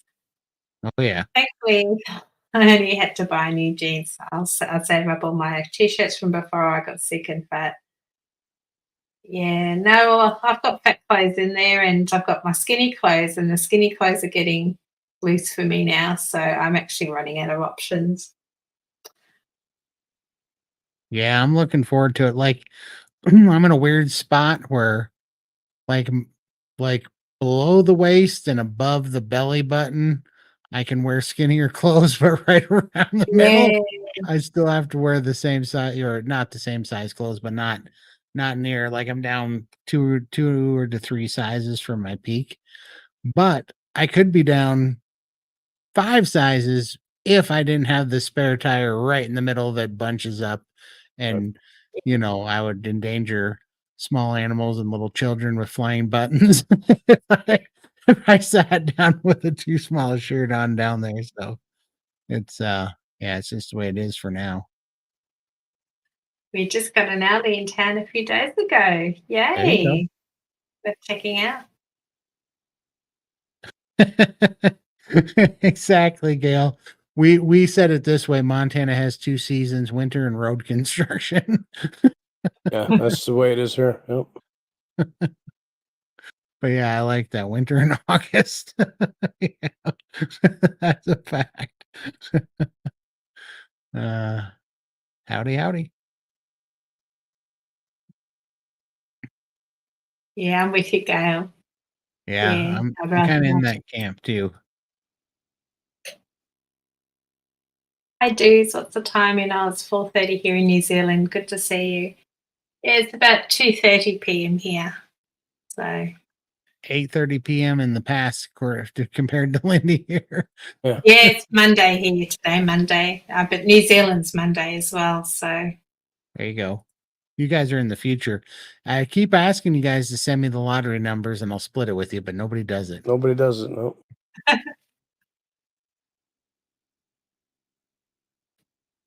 I just slightly fry my carbs liver in tallow, mash, and final cells in freezer section with individual wrap slices. Make it easy. Hmm, that's a good idea. I made some pretty awesome, burgers today. I like to take so I took Those are good. yeah, I took a couple pounds of, burger meat, 3 pounds actually of burger meat, and I took a pound and a half of bacon, and I chopped up the bacon, and then I mixed the burger meat with the minced bacon, and, I did that well, 1, because bacon makes everything better, but 2, because, the burgers get a little bit dry. I mean, yeah, you could cook them, rare, which is fine, but, um, yeah, there you go. Made those suckers, and those are pickled jalapenos on those babies, and so it's a good mix of, bacon, and that, works really well because, yeah, there you go. Because those guys are covered or because the baking fat keeps them really moist, so they don't get so dry and nasty, so, those are really good, if you guys are looking for a recipe for that. I wanted to know where the rock who you're going to Yeah, see. I Previous clicked on the wrong comment. thing. Yeah, sorry. Yeah. I want to know who you're going to see. That'd be awesome. Rams Day. Yeah, that'd be awesome for sure. No. I got to see Billy Idol back in the 80s, and he kissed my hand. How's that? Wow. Front row seats. It was Wow. very good. That's Yeah. awesome. I want to know how long you went before you washed your hand. Right. I'm not into Billy Idol. My Oh, yeah. girlfriend, though, she was like, because she loved him, Yeah. and she wanted to cut my hand off, I think. And save it, put it in a box. I was more, I liked Spandau Ballet with their leather jackets and their clean cut boys and Aha. I love Aha. Yeah, that was my jam back then.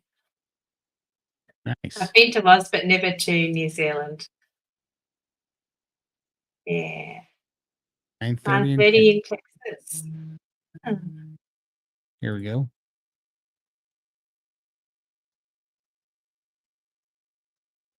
Must be New Zealand. So comparing notes. I gotcha.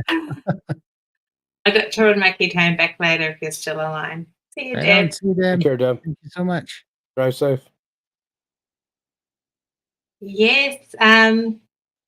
There's a website called saltydownunder.com.au, and I buy my LMNT from there.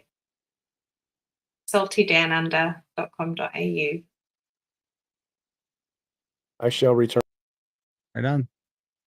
Somebody's going to see the fluid pill fairy. That definitely happens. Sunday evening in Yeah. California, 7:31.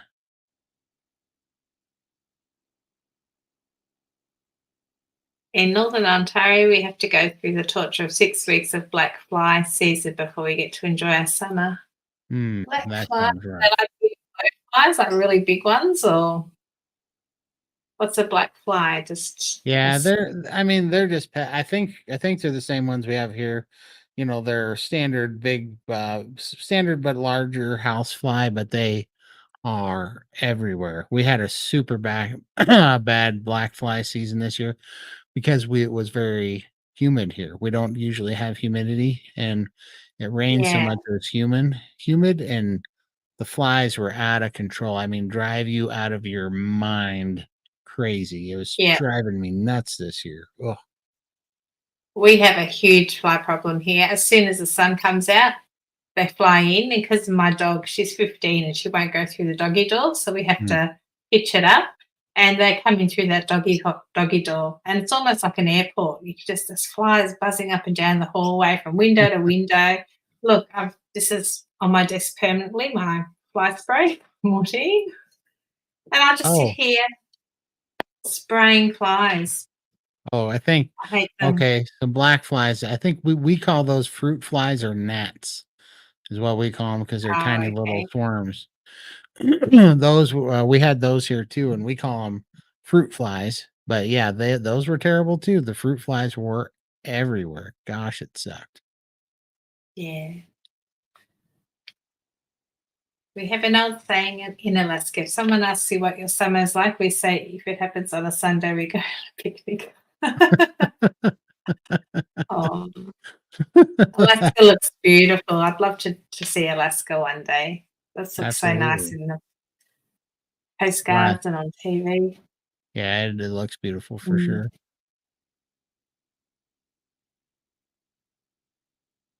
And Lindy, you have more. Billy Idol. More. Yeah, I know. Yeah. No, he can keep his kiss. I didn't really enjoy that part of it, but That's hilarious. yeah. You try Salty Down Under. They might deliver to New Zealand. Absolutely.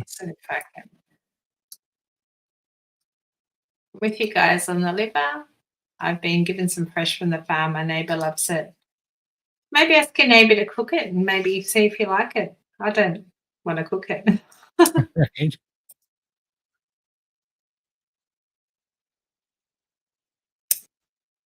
Oh, bite like crazy. Okay, then they're not our gnats. Our flies don't bite. So that sounds way worse.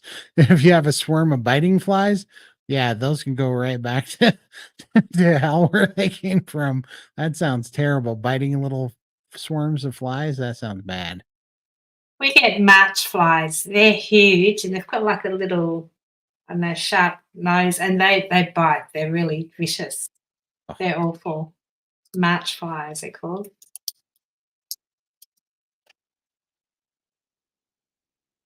yep. Black flies are tiny little swarms. Horrible. That sounds terrible for sure.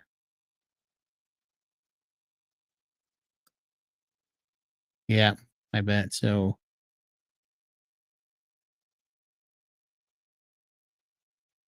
I just popped a URL in the chat for Salty Down Under for those looking for electrolytes in Australia. It's right They here, might do guys. New Zealand as well. Right there. Yeah. My brother-in-law flew planes in Alaska for a year. Oh, that'd be nice. Imagine the scenery. Oh yeah, beautiful. Oof. Yeah, that's terrible. I could not imagine having swarms of black flies to bite. That's got to be terrible.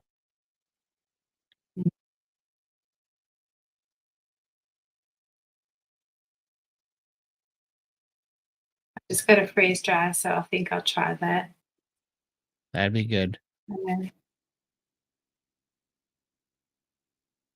flies in Australia, carnivores, they sit on your lips to get the moisture, drive you crazy. I know, you can't leave your mouth open. They just fly in there. I'm sure everybody in Australia's swallowed a fly or two in there. Yuck. People in our northern woods in Michigan are said to have committed suicide in the past when they couldn't get away from the flies.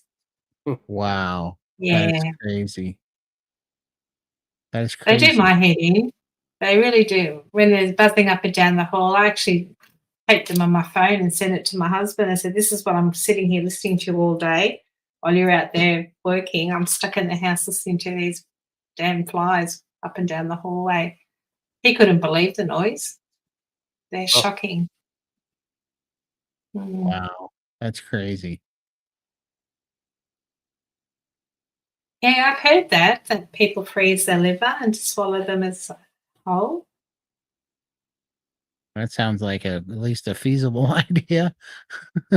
Yeah. You're welcome, Keith.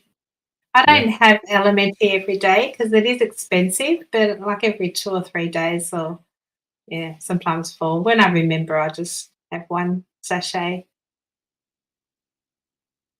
The traditional gesture of Victoria is the hand across the mouth. Yeah, to stop the flies coming in. Wow. You looked a bit confused there, Todd. I will never complain about Montana's fly problem again. It's been hot and cold lately. It's springtime, I guess. Yeah. Yeah, they just need to come out when the sun comes out. When I was in Victoria, I probably brushed a zillion flies off my mouth. Yeah. They don't last long too. Like, I have to vacuum the house daily, all the dead flies, because I spray them and then they go and die in other rooms. But yeah, it's a chore. Is there someone else here from Michigan? Don't know. Yeah, Not pop it here. in the comments. Yeah. Well, maybe we should make a in the Discord, location so people can find people in there I was just thinking that. close to home. You guys Michael's To on never- it. anybody that just joined the stream, we have pinned at the top of the chat is the link to our Carnivore Pride Discord server. So if you guys like to join, just click that link. In the spring, black flies make gardening challenging.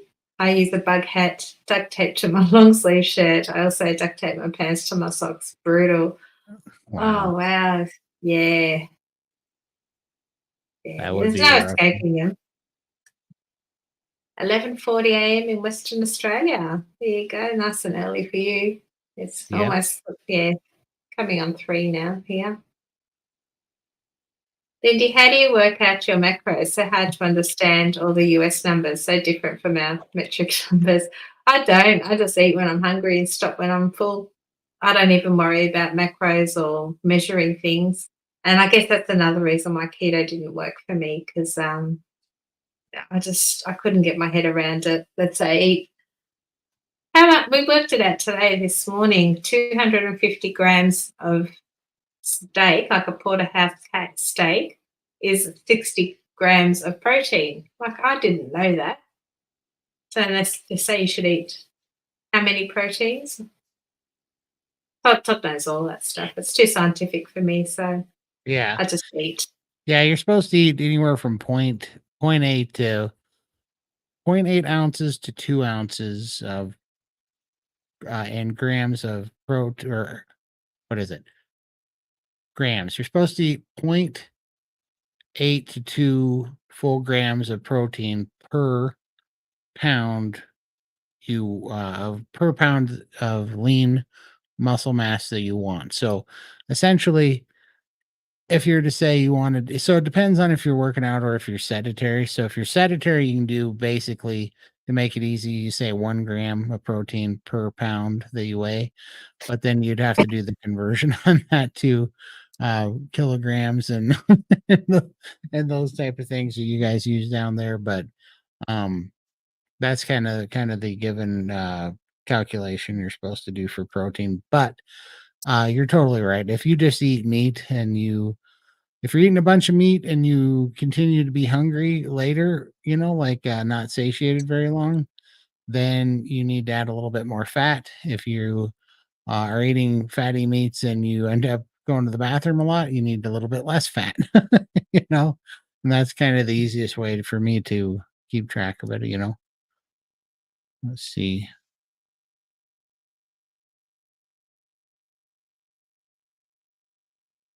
From the beach, Falster, New South Wales. Got an hour to myself to watch while waiting for dog groomer to finish. Welcome. There you go. Oh, here we got a question about the Discord. Yeah, I'm messaging her directly on YouTube. She's going to get a new link and have her join Oh, that one. okay. I just Yeah. popped my email address in the chat as well. If you want to email me a picture of the error, and we can try and troubleshoot for you. That's one thing California and Victoria have in common, both 40 degrees in January, just one is C, the other is F. That is funny.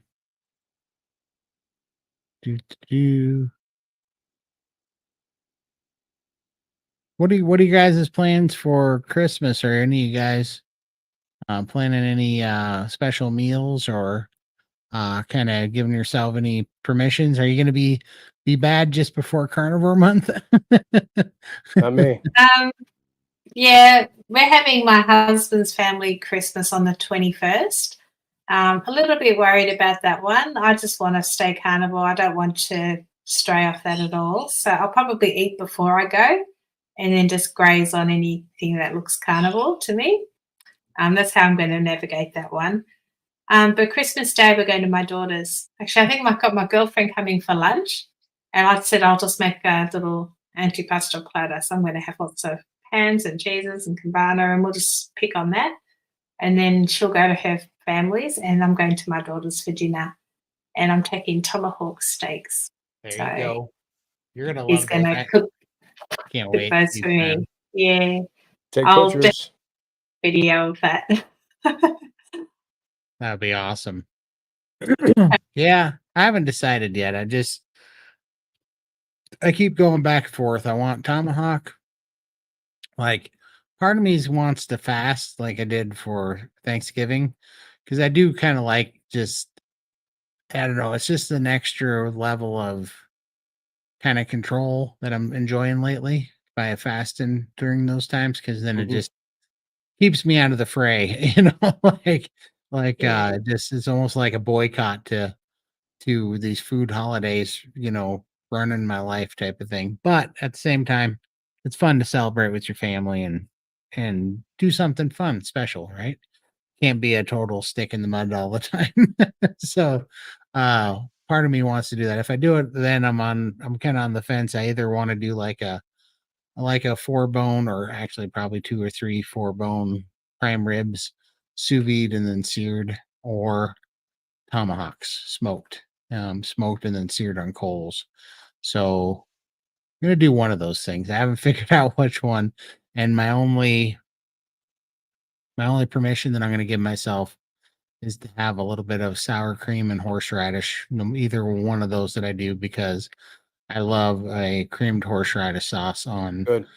premium meats. I love that. It's my favorite thing in the world. So if I do that, I'm going to have um, as much sour cream and horseradish sauce as I want. I will not care.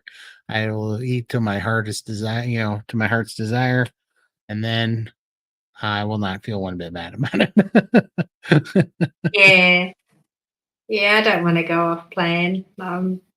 I just don't want to risk it. Yeah, I watch everybody else. So they'll definitely have their food babies and holding their bellies and wanting to pass out, and good on them. But I just don't feel like doing that. I'm just Yeah, going for the company, enjoy the company, being with family, and food's not priority for me. no, for sure.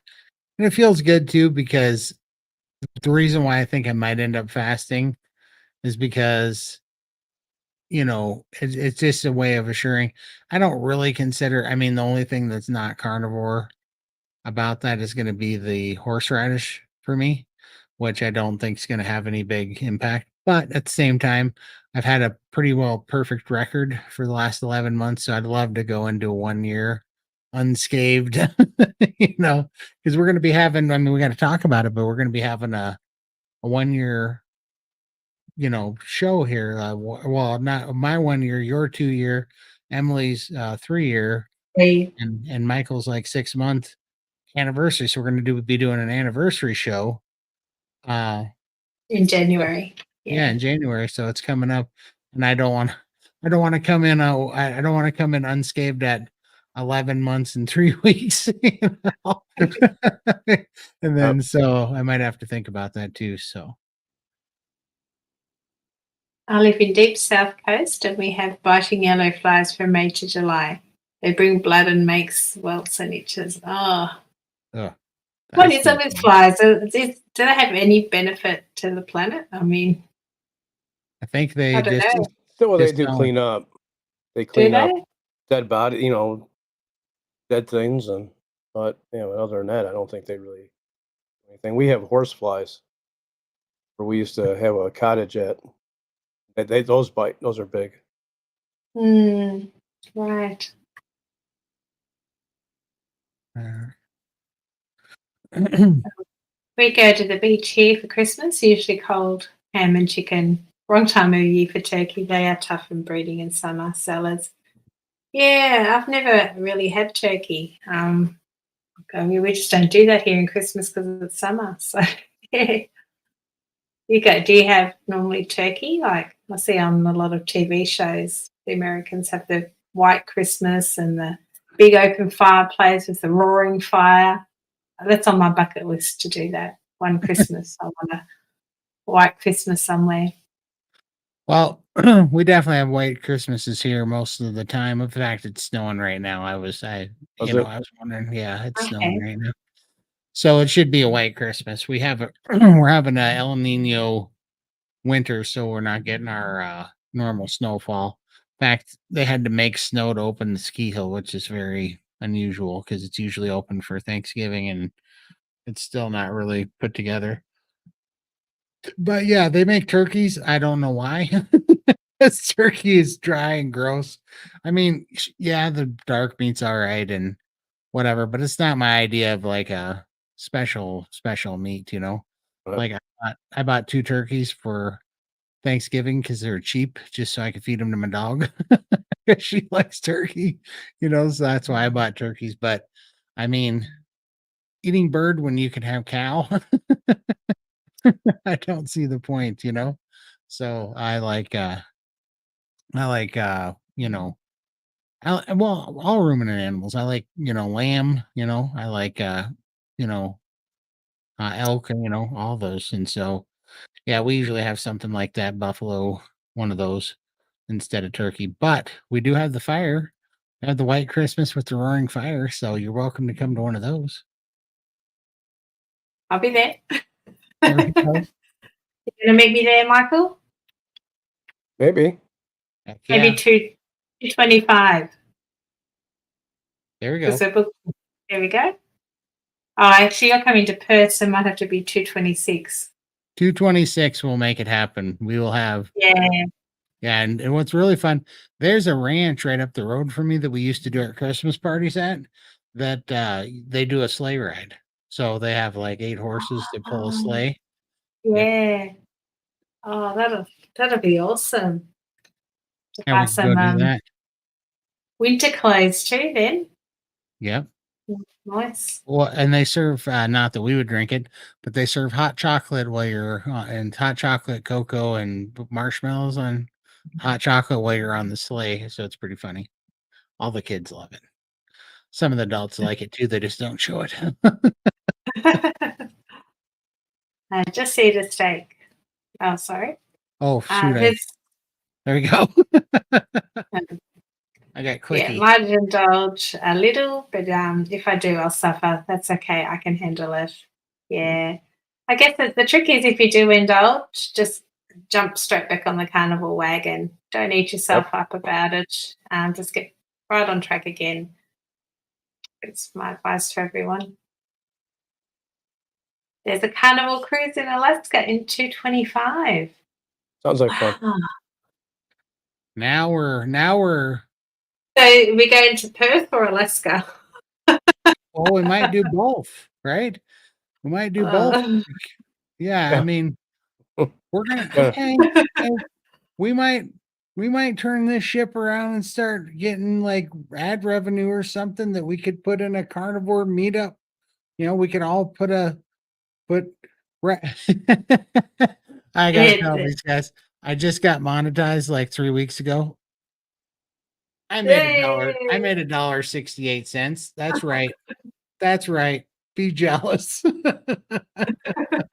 I did get 3 super chats though, so I'm up to $10. But it's quite amazing. But we might get more popular in the future. And if we do for 2025, we'll just put all the little YouTube monies in a bucket and we'll all go to the carnival cruise or the keto cruise in Alaska and to Perth. We'll be like keto carnivore roadies, right? Yeah, that sounds good. There we go. Well, gotta keep dreaming. Janet, you are all set. You're all set. Good job.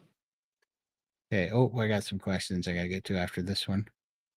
For Christmas, I want to stay carnivore, no sugar and alcohol. This will be the first time in my adult life. I'm 52 years old and I will be doing this.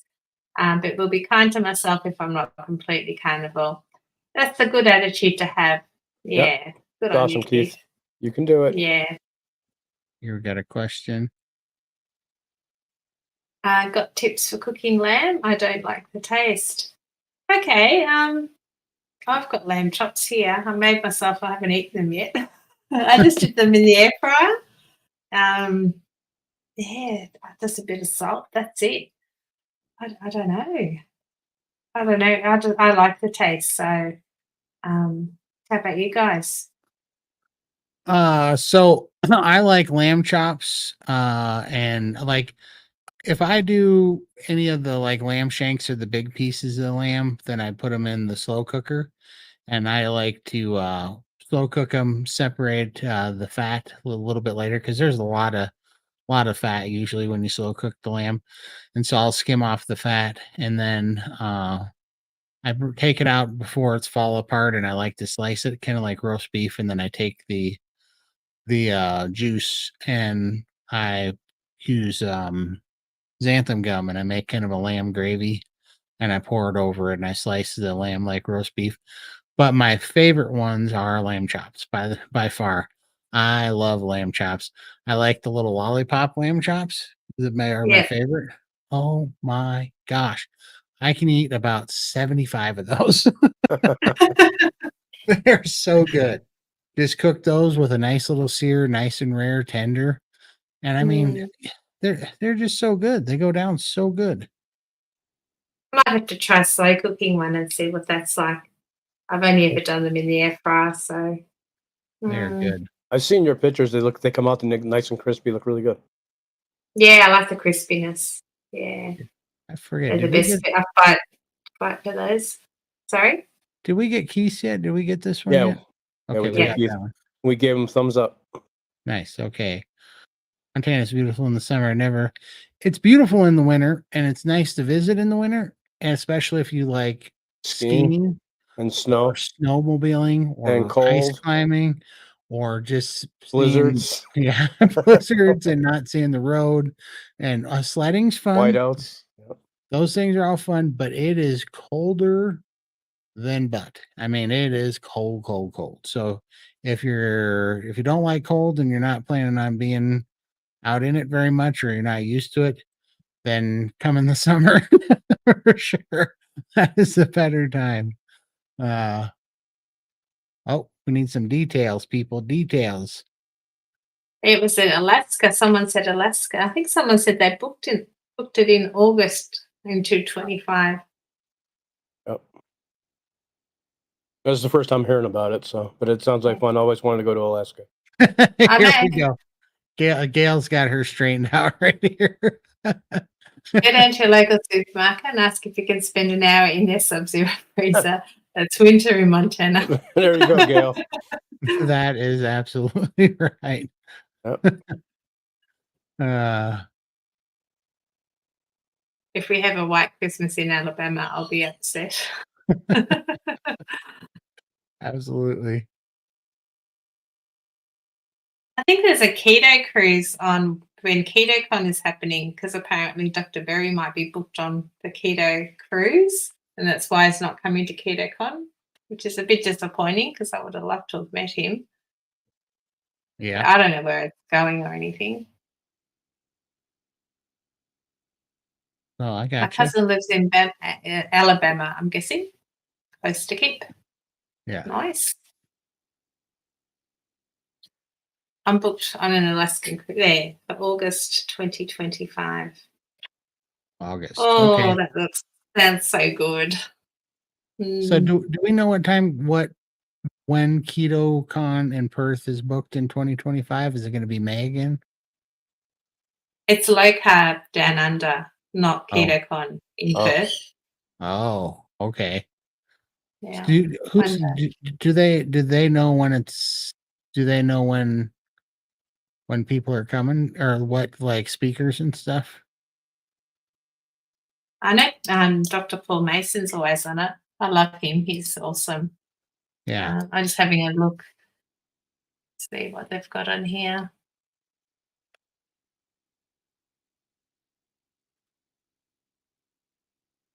Do you because Steak and Butter Gang's going, right? Yeah, they're going. That's why I want to go and meet them there. Yeah. Absolutely. Absolutely. All right.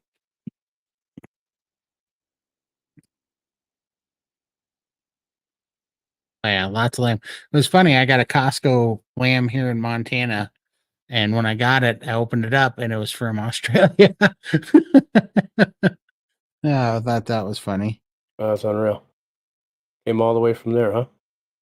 Yep, all the way from Australia. It's like, dang, this thing was over by Lindy. Let's see here. Yeah. I've only had lamb twice. Both times got violently ill right after. Oh, that's no good. Yeah. Yeah. Well, I think I know why. I think it's because you weren't used to rendered fat, and lamb It's fatty. is super fatty. So, like, you do need, if you're having like a gallbladder problem, or if you don't have constituted gut microbiome for handling fat at the time, it'll send you straight to the pot for sure. There we go. Howdy, howdy. Hi. There we go. That's a great idea, Todd, with the cruise and KetoCon 2025. It may seem like a distant thought right now, but anything is possible. It is. Absolutely. Absolutely. Got to keep dreaming. For sure. Keeps us young.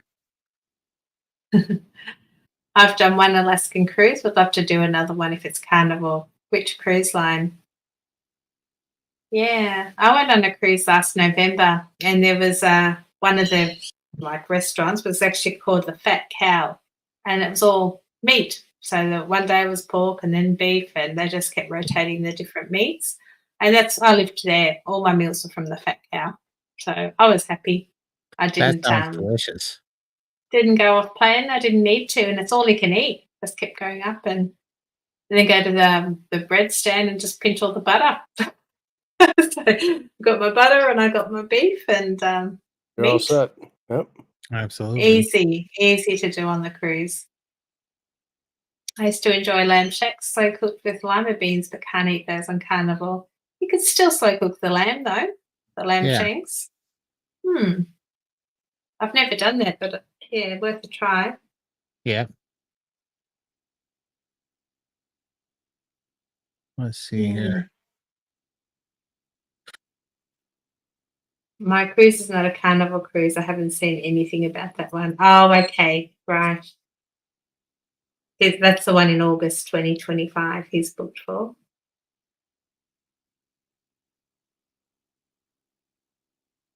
With my spine, a Carnival cruise sounds so cool. Oh, there's one. Oh my God, you're going to keto down under. Yeah. Some low carb down under in 2025, but it doesn't appear to be any dates there. So I think they're thinking of coming down for that. The start saving, Keith. Yep. Or build a boat. Before Carnival, made lamb with Indian spices. Since Carnivore, I haven't cooked lamb. Yeah, I haven't had much lamb, but we're starting to now, and I'm enjoying it. I've had a little bit of a meat aversion lately, just with my steak. I don't know what's brought it on, but so the lamb is a nice change, and I'm enjoying that. So, question: do you follow the SPG calendar that they made? If so, what level are you at? Personally, I don't. I don't follow them because I just don't feel like I'm ready to do the fasting. I've been there 2 years. I just love sitting in on the meetings and hearing all the stories and listening to other people's struggles because I learn so much. Every meeting I learn something. So it helps keep me accountable. I do plan to do the priming and fasting probably after World Carnival month. I'm going to knuckle down February and do that to prepare me for my trip. Do some fasting. That's my plan. Absolutely. I'm just doing the fasting now, and then maybe next year I'll start doing the calendars. The priming now, you mean? You're doing the Yeah. priming now. Yeah. What did I Yeah, say? priming. You said fasting. Yeah. But yeah. I'm priming. I'm doing that. Yeah, and I'm doing so I'm doing level 1 fasting now. And I kind of mine was a little bit different because I was doing the skip a days, but I had so many things going on at the same time. I did priming, and then I quit Copenhagen, and then I did amino acids through those in there doing the amino acid therapy. And also I was fighting a flu right in there. Anyhow, this caused a roller coaster of things going on because I'm trying to listen to my body and find cues for fasting, and I'm trying to listen to it, but then I'm throwing at every curveball known to man at the time, which was good because I needed to quit chewing, so that was good to get it done. I'm loving the immunotherapy that we're doing, so that was worth it. But because of that, I was doing fasting, and then my body wanted to feed again, so I kind of had to do a reprime, and now I'm back to level 1 fasting at the beginning again. So I just I'm four out of 5 OMADs, and then I'm going into my 3 2MAD primes, and then I forget what's next, but yeah, I'm basically going all the way through fasting level 1 again. So that's where I'm at. Here's a question.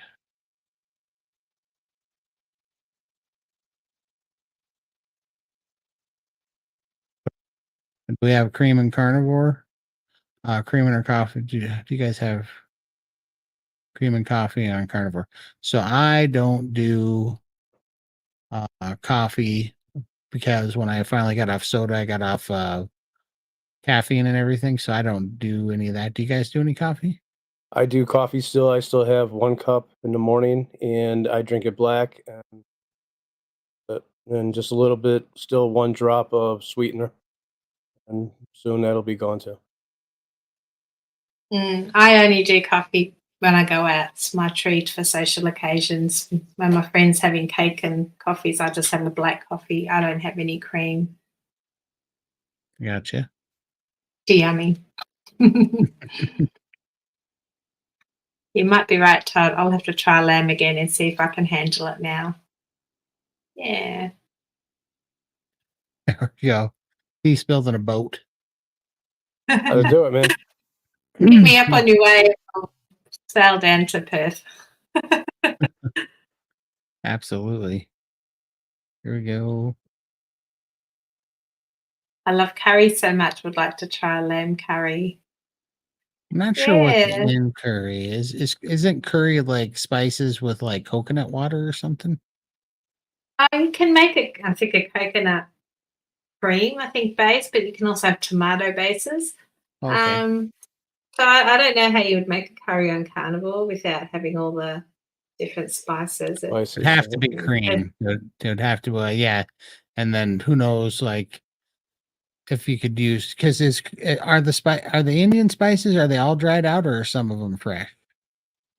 I think you could do mainly dried, but there are some fresh. Yeah, it depends. I think I used to make a lot of Sri Lankan food, so it was a bit of both.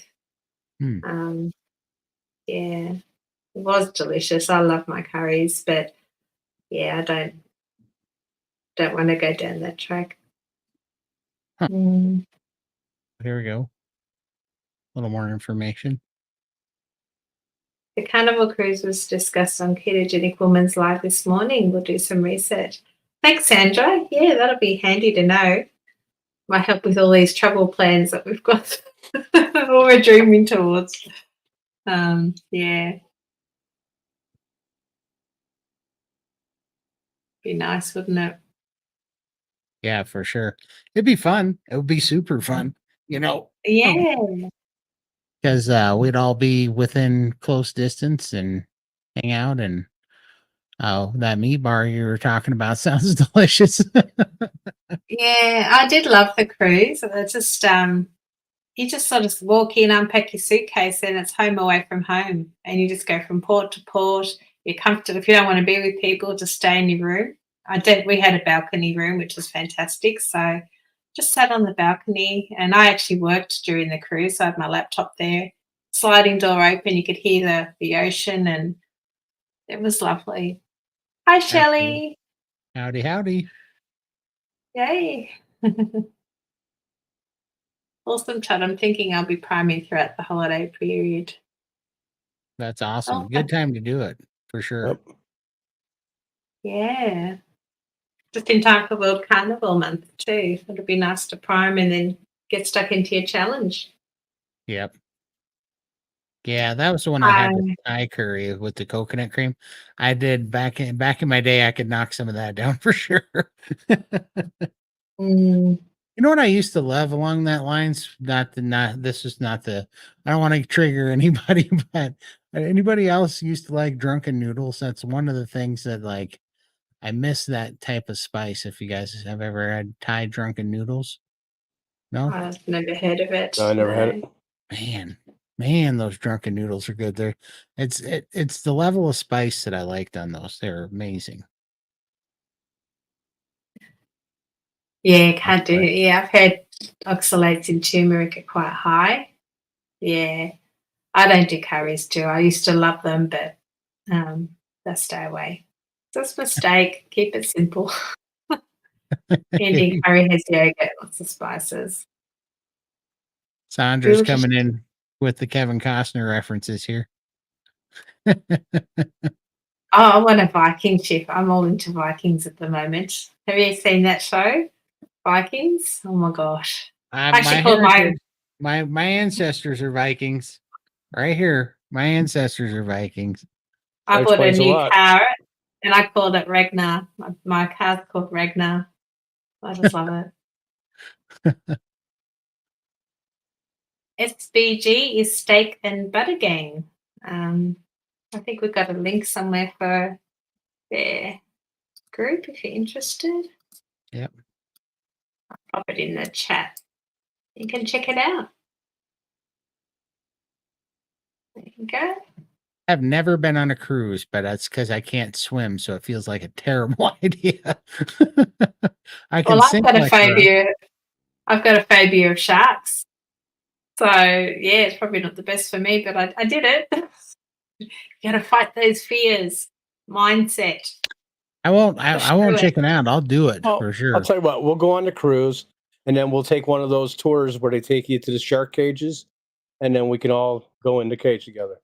I'll go in the shark cage, except for the water's the problem. Like I hate it wouldn't be the sharks that freak me out about being down there. It's Water. water. Like No, the sharks, they scare me. No. I'll watch you from the boat. I'm happy in the boat. Well, Moni, it's about time you do. The steak and butter gang's awesome.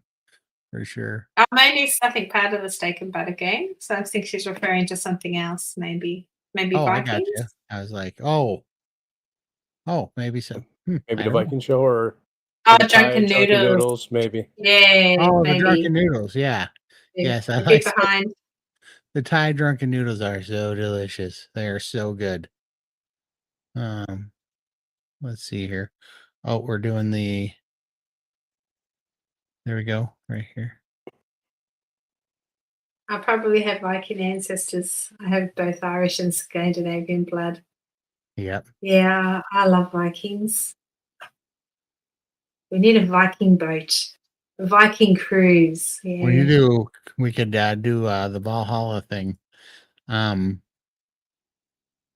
it. Oh, Well, there we go. We must all be Irish and Scandinavian then. There we go. can you fly? Me, yeah. That would be my. I mean, If I had a superpower, my superpower would be to fly. yeah. I mean, There you go. I can with a plane. I can't without a plane. Can you flap your arms? No. Well, you know what? give me a little time here, and I might be able to at least jump for long distances like flying squirrels do.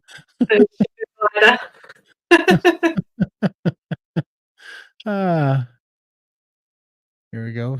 He's spitting some facts here. I'm an SBG.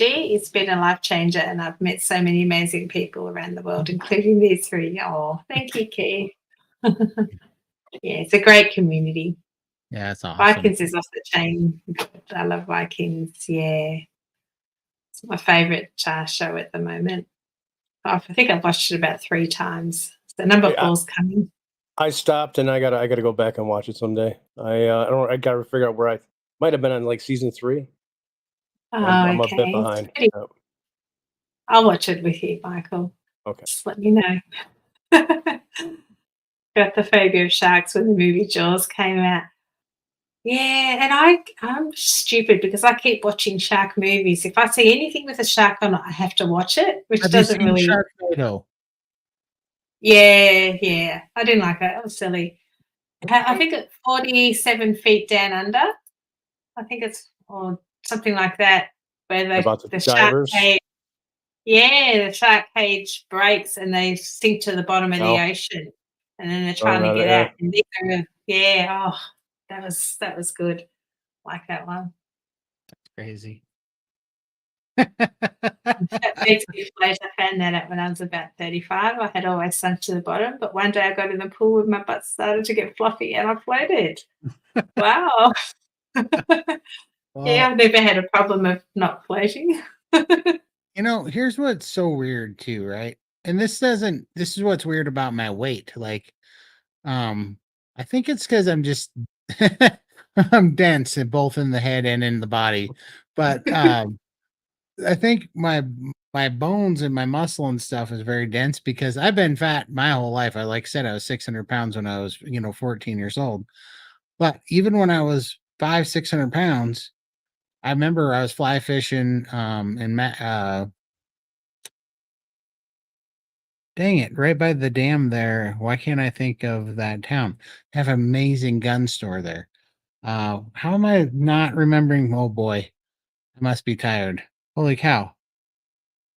Ennis, thank God. But yeah, so at the dam at Ennis, I was fly fishing and I over by the dam and I fell in the river and I went like up to my eyeballs and I was sunk like a rock. There was no floating for me Did you whatsoever. have floaters on?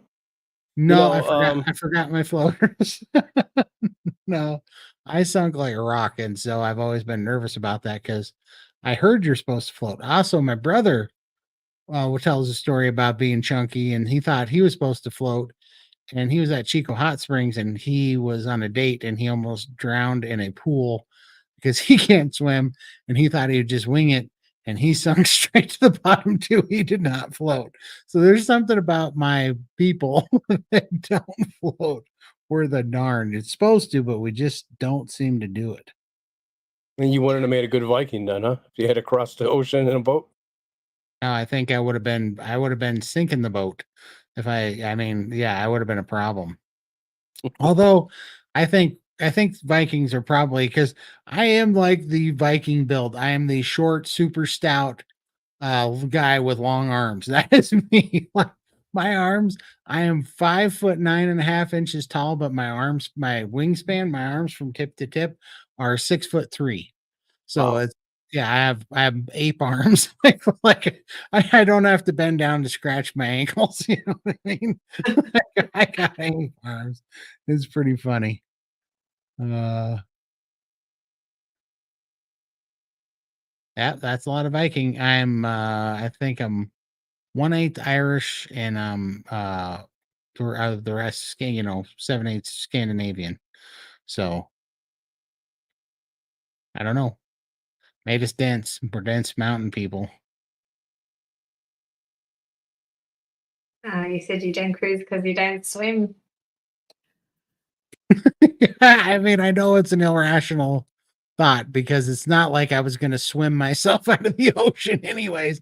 I get it. I get it. It's funny. But, phobias don't have to make sense, you know. Uh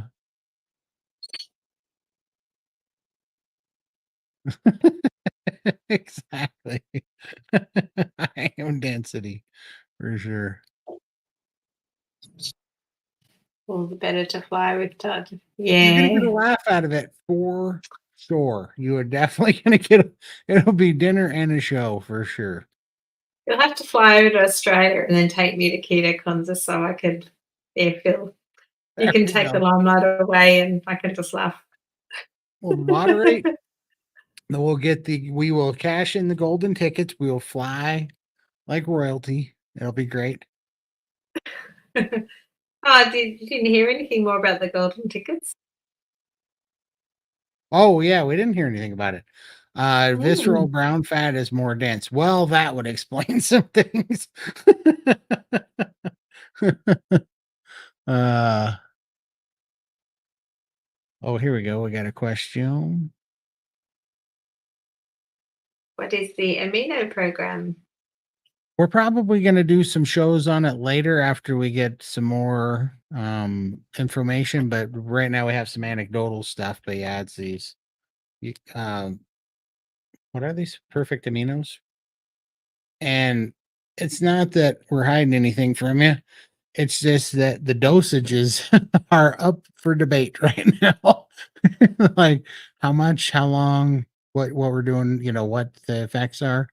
But right now I'm taking what I thought was a lot, and now I'm thinking I'm going to be taking a lot more, which kind of a crazy amount of doing it. So stay tuned. Is all I can say on that. Stay tuned, and then I'll have more to say. Right now, I'm taking 60 pills a day. I'm going to now bumping it up to 80 pills a day, and I'm likely going to maybe bump it up higher. but I'm gonna have to do it with the raw powder because it's gonna get way too expensive taking that many at this rate. But I want to see what it's supposed to do, and there's kind of some method to the madness of that dose, and nobody on earth would recommend that, and I'm certainly not recommending it because it's far, far over the recommended dose. But I'm growing hair, so that's cool. And I'm moving a lot of fluid, which is helping my lymphedema and it's making the swelling go down. So, but I will get back to you when I have better information and more evidence, but it's going to take a couple of months before I can tell you if it works, what works and what doesn't on me anyways. I So, just posted a link in the chat for a video from Emily Raymond and Dr. Regina, where they talk about amino acid protocol. So you can learn a little bit more about it there. But we're just guinea pigs at the moment testing it, and Raymond is testing it as well until we provide more information as we get the results. Yeah. yeah, that's why Vikings built the sturdiest boats ever. Exactly, because they sink like rocks and they can't swim. I agree. Uh, let's see. Yeah, a little bit Thank- longer, I think. You're awesome. Thank you for coming back. But are you saying that with the loose skin, you might be able to hold the skin out tight so you can soar through the sky like a squirrel? Well, You see Exactly. those sugar gliders where they just reach their Yep. arms and Yeah, that's us. that's what I'm saying. I think I can do it. Wingsuit. Yep. Yeah. I want to go in one We of don't those need it. before I get the skin cut off, I want to go in one of those wind tunnels where they practice And see if skydiving. it lifts you up. I think I'm going through the roof. I think I pull out those bat flaps and I'm going to do the Willy Wonka thing through the roof. uh, Could you mix the powder with LMNT to hide that taste? I don't know if it'd be strong enough. yeah, I don't know. I could definitely try it though. Here we go. Keith's getting out good information. I'm in the SB challenges. It's a monthly subscription section, but there is a free option section too. But the paid version is well worth it at $2 New Zealand a day. And definitely been worth it for me too.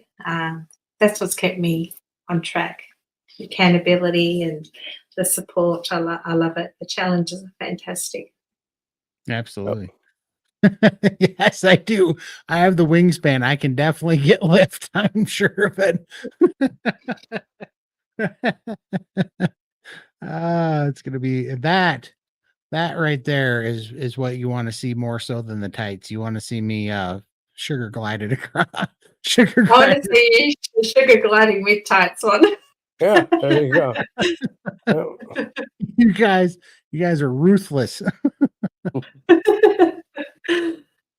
I've heard that Native Americans, because of a lean body, the bone density and muscle denseness will cause them to sink. Well, there Yeah, you go. You might have a bit of Native American in you, maybe. I don't, but um I don't know. I do think there's something to it.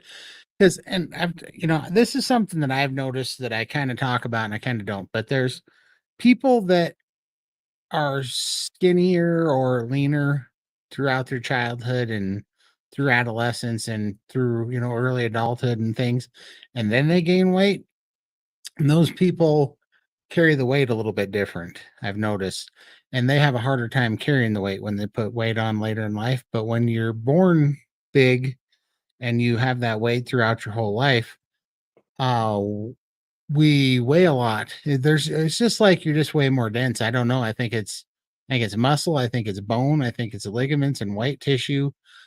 I was listening to some of these astronauts on Joe Rogan talk about being in space, and they had to start doing. They have these exercise machines up there that basically mimic gravity. You have to do compressive exercises to put weight and stress on your spine and your muscles up there, because if they don't, they were losing something like it was a crazy amount because sometimes they go and stay up there for 10 and 11 and 12 months, like Right. on the space station. And what they found out was without that stress on the body and without that force down, they were losing something like 6 or 7% muscle. Or no, it was like, I don't know. By the time they had come back, they had lost like 25% bone density. And I forget how long they were up there, but they were losing a few percent of bone and muscle density per month. And when they would come Mhm. back, all of a sudden, if they didn't train up there, they had to rehabilitate and strengthen their muscles because they would come back and they almost couldn't stand up, because their uh, bones had to just their bone density had gone down, their muscles and ligaments and everything had atrophied, and they're talking about how being put under just like 10 pounds for, I don't know, there's I wasn't prepared to make this statement, but there was a calculation that they're doing for every so many pounds of, you're such a toad, for every so many That was a mistake, my bad. okay, for every so many pounds of negative pressure you had on you, it would build per month so much more density and muscle mass and all these things. So anyhow, these guys were saying that basically by them just doing like 15 or 20 minutes of compression exercises to put pressure on their skeletons and their bones and stuff up in space, they could save 10 to 12 months of rehabilitation on her. So I think what happens is, long story short, I think I got really thick and dense by being so big so young, that I think, even though I have a lot of fat, I also my bones are way made out of lead or something. It just pulls me down to the bottom. I don't have quite enough buoyancy. Mm. Thank you so much. I sure appreciate it. Uh, There's two more topics for your stand-up comedy routine at the mothership. Yep. There you go. I Can't would love wait. to someday. I'm gonna make people laugh. Oh, I appreciate it. In fact, it's getting almost that time. I did remember a funny story to tell, and I always thought this was funny. I was thinking about it the other night because I don't know, it just popped in my head. But so there was a time that I had basically just was starving myself for 17 months, and I got down to 337 pounds. Uh, and then my body, I was basically just not eating. I was eating twice a week under 1,000 calories each time. So I was eating under 2,000 calories a week. I did that for 17 months. I lost over 300 pounds, and I was down to 337 pounds. But then things started breaking because, as you know, when you're not eating, you're not just losing body fat, you're losing muscle. And it's taken, collagen, it's taken protein, it's taken the whole 9 yards. And so I started getting a little flimsy and things started breaking. I tore a rotator cuff. I really hurt my left ankle. And then I blew up my right knee while this was going on. And so I had to get knee surgery. And because I'd ended up having a problem, I ended up chipping a big piece of cartilage off of, I don't know what's your shin bone called at the top, whatever that is, whatever your shin bone is just under the knee Very joint. important. Yeah. Yeah, I chipped a big chunk of cartilage off of it, and that cartilage had gotten stuck in my knee. So my knee was locking up, and I couldn't get it done lock. It was bent in like a 90, and so it was pretty well locked up. And I had to go in and get X-rays and everything, and then they had scheduled me for surgery. And so when I was going in for surgery, I told them that I didn't want anesthesia. I didn't want to get put under because my family has we've always been historically not good at waking up from anesthesia. Like, some of us never woke up, and some of us have a really, it feels like close call. And my brother just had his wisdom teeth pulled at the dentist, like, I don't know, 8 months earlier. And it was embarrassing because they put him under with some sort of laughing gas, whatever. And they put him under to pull his teeth. and he was supposed to wake up at like noon. They were trying to wake him up at noon. Well, he was still out at like 7 o'clock that afternoon, and they were trying to wake him up and called an ambulance and the whole 9 yards. And so for whatever reason, we don't wake up from that stuff. So I didn't I didn't want to go into a coma over anesthesia or something. So I asked them if they had any other options, and they said that they could give me an epidural, which is like I guess what pregnant women get. And they shoot you in the spine with something that knocks you out.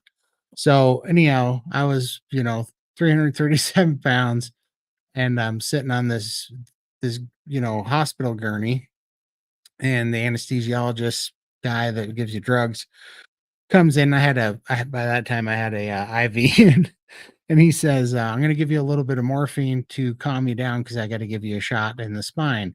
So he gives me this morphine, and I'm thinking, I wonder how long this is going to take to hit. And it hits me.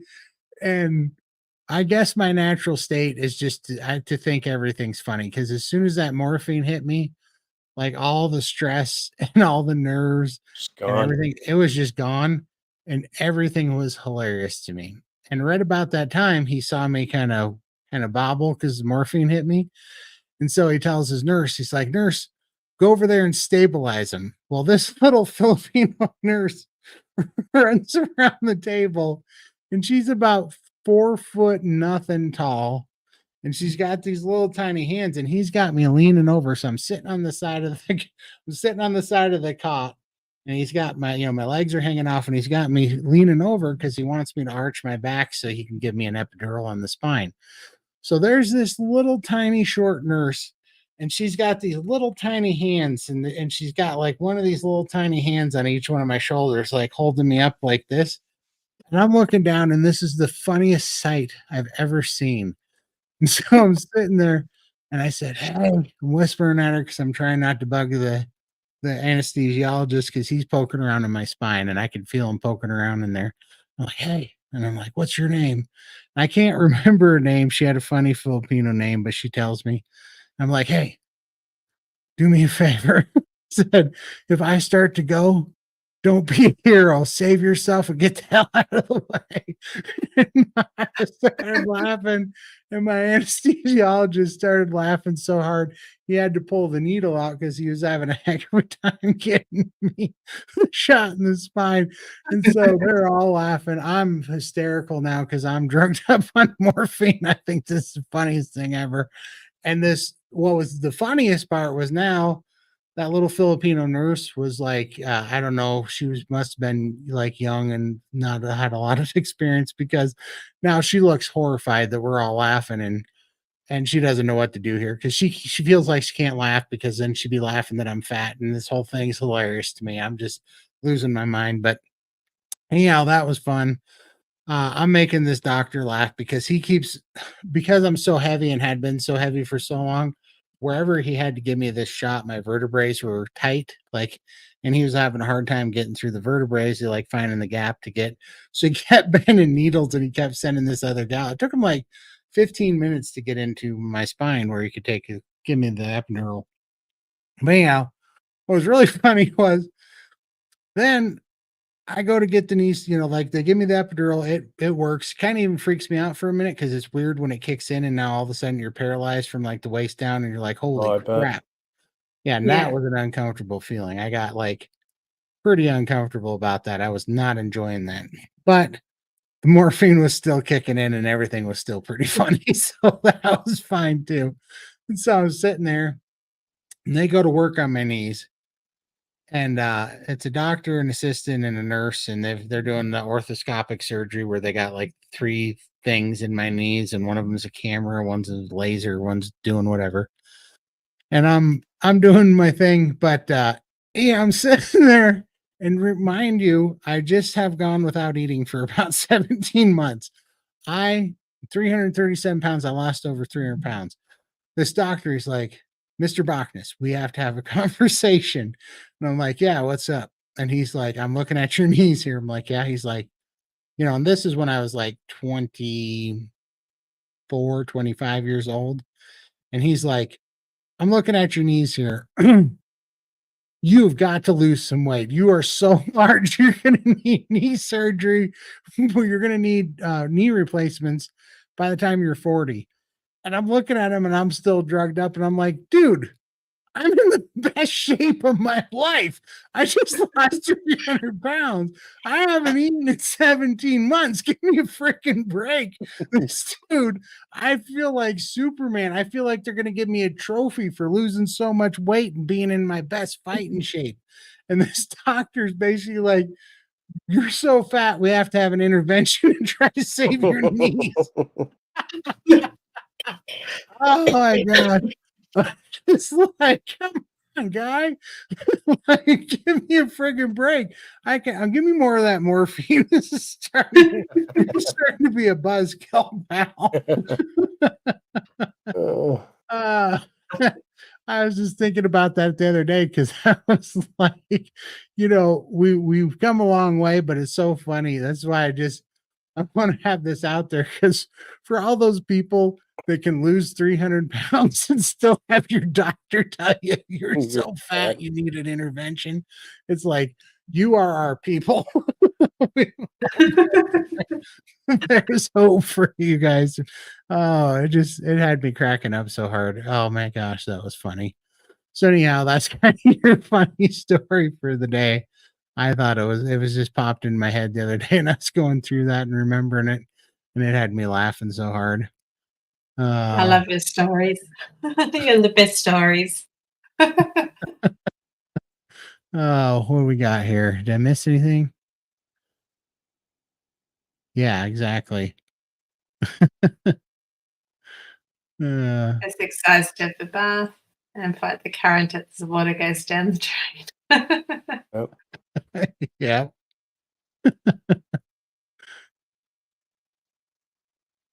That's a bit scary. My girlfriend said that she was watching our live and she had me up on the TV and it scared her, so she had to shrink it back down to her phone. I'm like, what's so scary about us? I didn't know how to take that. Right. Yeah. Thanks, Keith. I appreciate it. It's funny.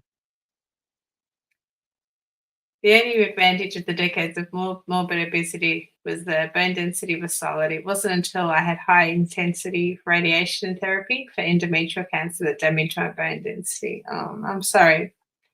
Yeah, but it's good that you started. It's good that you started with good bones, because that would have been even harder. Yeah. Yes, that poor dog scared it last time with your plane. Sandra cracked a few ribs with your last story, your plane story. Oh man, it was funny. It really was. I was laughing so hard thinking about that. I'm like, dude, I'm in the best shape of my life. Give me a break. Yeah. Absolutely. I think it will, for sure. Absolutely.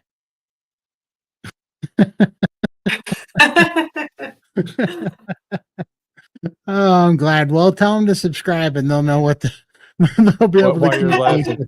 You can both Yeah. laugh at the same time. Yep. Yeah. And we need those likes for the tights too. So I want you guys to, I want all of our viewers to put in the comments and definitely put in Discord what, we all have funny, embarrassing stories from being a little large and in charge. So you gotta give me your best funny, because there's humor in all this stuff, man. Even though I know it makes us, feel awkward and, uncomfortable at times and stuff. But man, if it was happening to like your brother or your sister, you'd be laughing too. You know what I mean? Yep. So it'd be in love and you could feel bad for him, but you would also see the humor. And so you guys gotta have those moments too. And I want to hear about them. What are some of those things you laugh about? I mean, chairs breaking, bed. Sorry, I got to pace myself. I was about to tell you another story. Sorry, for next week. Make them come back next week. There's so many fun ones. Oh, hey, Greg's in the house. Hi, Greg. Great. Howdy, howdy. Yeah, good times. Good times. But kind of to kind of do a cap here, definitely engage with us in Discord. We want to hear from you. You know, it's like it's free, it's fun. We want to hang out with you guys. We want to hear you know what your plans are, what you're working on, things that your breakthroughs you're having. We love to hear that stuff. If you're struggling, let us know. Yeah, let us know if you're struggling. We might not always be able to help, but with somebody, you know, I think if we get it out there, what I find is that, you know, people with similar things and somebody usually has gone through some of that or has experience with it, and it can really help. And yeah, throw that out there. If you have any plans for National Carnivore Month, you know, let me hear about that. Any victories, anything you're doing. What That'd be kind of way fun. challenges are you going to put up with for January and try to do? Yep, absolutely. Thank you very much, Gail. We appreciate it. It's a pleasure having you every time. Yeah. Night, Gail. Yeah, but let us know and look forward to it. Oh, also, we were going to be doing a roundtable with SPG this week, but that there was a family emergency for one of the members, so we put that off until future notice. But I'm sure we'll be back doing it here in a week or so. So stay tuned. That's not out of the woods yet, so we're going to be still doing those things. And yeah, I'd love to hear in Discord too. We should have a room where people can tell us, you know, like where we do some polls or something. Can we do polls in Discord? Already set up. Oh, perfect. We should do some polls and see what topics people most want to kind of lean into and talk about on the weekly show. And the first poll is going to be what color tights Todd needs to wear in Texas. Great. Thank you. With a caveat of 100,000 thumbs up on that video. If you get it, I will put the pink polka dot son of a guns on. I'll have to set up some bots. You do not. I will. I want distinct. What's that? Sit down. I want distinct likes from live human beings. But yeah, so that AI is good for that. you too. Get AI You're on gonna it. use your little skills and put together an AI army to get me in pink polka dots tights. It's going to happen. Do we have a matching hat to go? No, I'm wearing this hat, but you know how bad pink polka dot tights are going to look like when I'm wearing cowboy boots and a resistol, felt hat? That's not going to be pretty. Nobody wants to see that. It's going to be terrible. I'll do it. I'll be there videoing it. Exactly. That's exactly what I would look like in tights. I'd look like me in a base jumping suit. Tell you what, we get to 200,000, I'll join you. There we go. In that case, 300,000, we will force Lindy to wear her tights too. In that case, I'm going to start bots.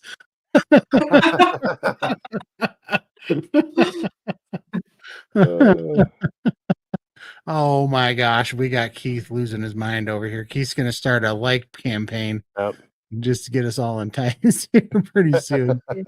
But I do want to, and this is kind of off the cuff from the team too, because I haven't really talked about it, but I do want to put some polls up in there because we're thinking about doing an interview channel to start interviewing people, in case we're that cool, so I'd like to hear who you guys want us to interview, who you'd like to hear from. If there's not that we can get everybody, but if we could, who would you like us to interview?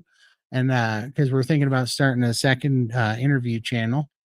And one thing I forgot to mention about my January. This is more of a New Year's resolution, not necessarily carnivore, but I'm slacking terrible at putting up YouTube videos because my schedule's kind of busy. And I'm probably just making excuses. So I'm going to make a commitment to get one video up a week.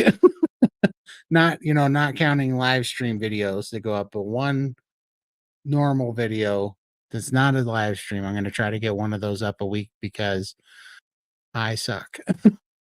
I'm doing that. I have to try to get that out there. It's hard work to come up with something original, and yeah, I It is. struggle as well to get something out weekly, but it's been every other week lately. But Absolutely. yeah, these lives are much easier to do for sure. Mm. It is.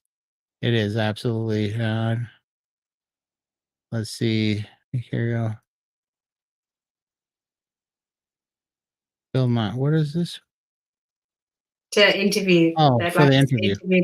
Okay. Yeah. Yeah, I will work on that. I think he's going through some health things right now, but when he gets on the other side of it, hopefully that'd be good. I'd love to do that for sure. That would be a way good first shot at it.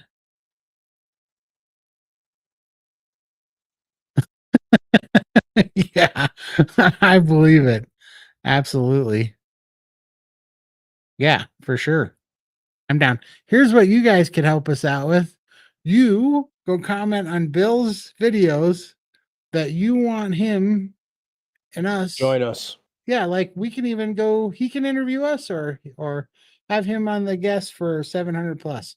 But yeah, go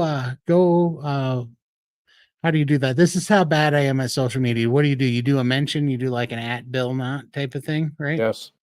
Yeah, so do the Mhm. at Bill Not type Go of in the comments and do a and tag his name in there. And How many votes do in regards to the color of the stockings? Or Oh, good Lord. Oh, this is bad. We're gonna have like 100,000 fake Discord users now, just so they can all vote. Keith's on it. Appreciate it, Keith. Man, that's awesome. Well, I might not be the best dressed, but I'll dang sure be the prettiest cowboy. I think we should all wear cowboy hats when we do our meet up at in Texas. I'd like a Absolutely. hat. Well, Mm. and I'll do that. I will find you. You guys got to tell me what your hat sizes are, and I'll take care of the hats. I'll bring them. You trust me. Yeah. Go to a hat store, and everybody has a hat size, like a real hat size. You gotta measure your dome. I have such a huge head. I've got a ginormous noggin. Mine is 7 7/8. You know. So Where do they measure I it at? think what's that? Where do they measure it and how do they do it? Just about the ears, right here. Just about the ears. Measure all the way around All the across way the around? forehead. Okay. Yep. That's 7 7/8. they'd measure us when we're at the shop, though, wouldn't they? What's that? They would measure us when we're at the shop, Oh wouldn't yeah, I they? guess if you wanted to get them in Texas, we could get them in Texas. I was gonna bring. Well, Yeah. yeah, you want to try them on. All right, let's do it. We'll go hat Yeah. shopping. I'll even get a new hat, and we'll go hat shopping. It's Hey. yeah. We'll go hat shopping. I am fond of Resistol. I won't hate you forever if you get Stetson, but if you get something silly off brand, like it's fine if you get a custom one from Texas, but if you get like a Wrangler hat, we can't be friends anymore. Those Well, are when you called come to Perth, what's that? When you come to Perth, I'll get you an Australian Akubra hat. Oh yeah, I want one of those, a Crocodile Dundee hat, Yeah. Yeah. right? I like those Yeah, I Yeah. hats. want Yep. one of those. Yep. Yeah, we'll Yeah, get I you one of definitely. those. Yep, that's Yeah. game for sure. Well, let's do it. So if you're in Yeah. Texas and you know where a hat store is that's next to a tight store, let us know. Great. Yes. Thank you so much.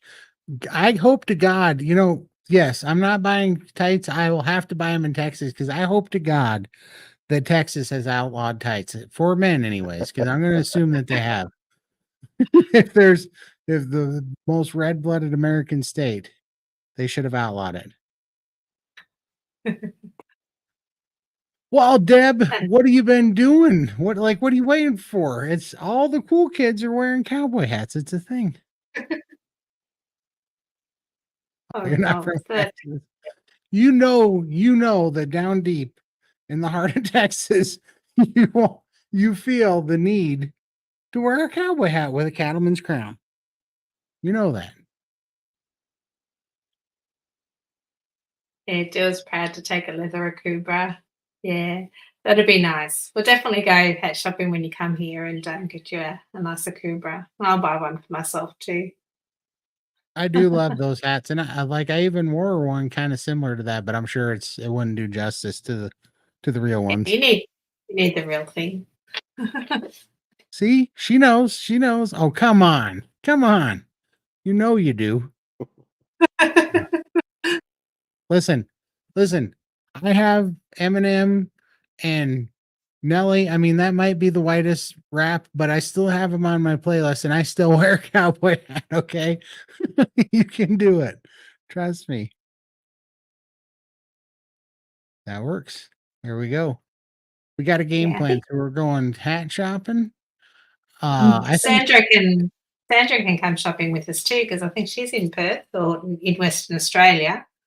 So you can help me deck the boys out with their hats get a and hat to maybe get a hat to accent the purple hair. So you get a There you purple go. hat.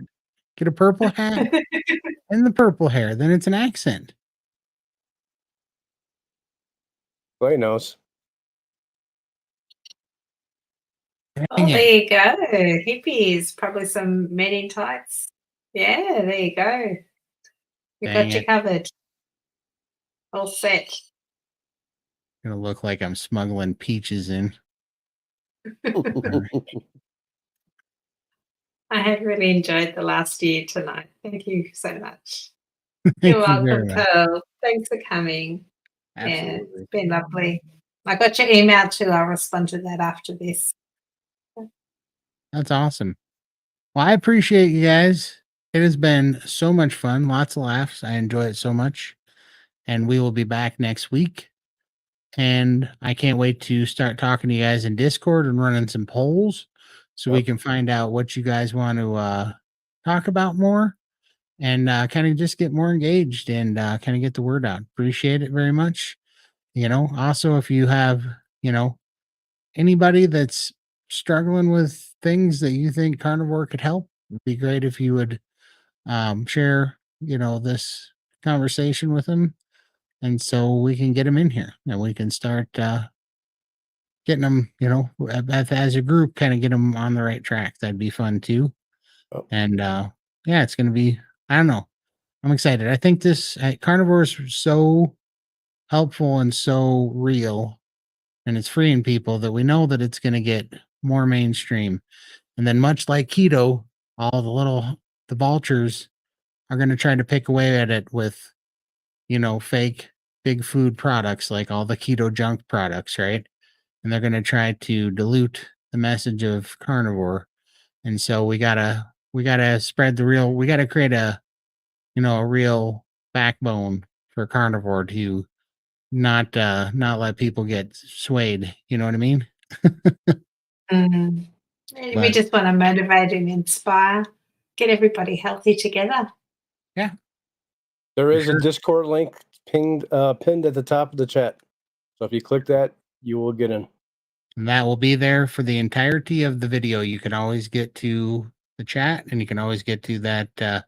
You might want to fast forward to the middle of the video, and then once you get up, if you start, because it wouldn't be there right at the beginning of the video, right? I don't think so. No. Yeah, it's like 30 minutes in, but fast forward 30 minutes in, look at the top of the chat, not the comments, but the chat.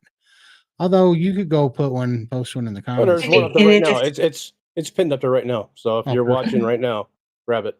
we Yep. can put it in the description as well. Pop it in all the descriptions. Okay. Yep. So, Yeah. there's a Discord. Click on it, join up, and we'll see you guys out there. Thank you very much. You guys have an awesome rest of your Week. weekend. Yeah, Yep. and a great week. So, we will see you guys next week, and love you guys. We'll see you. Love Bye-bye. you. Bye. Good night, guys. See you.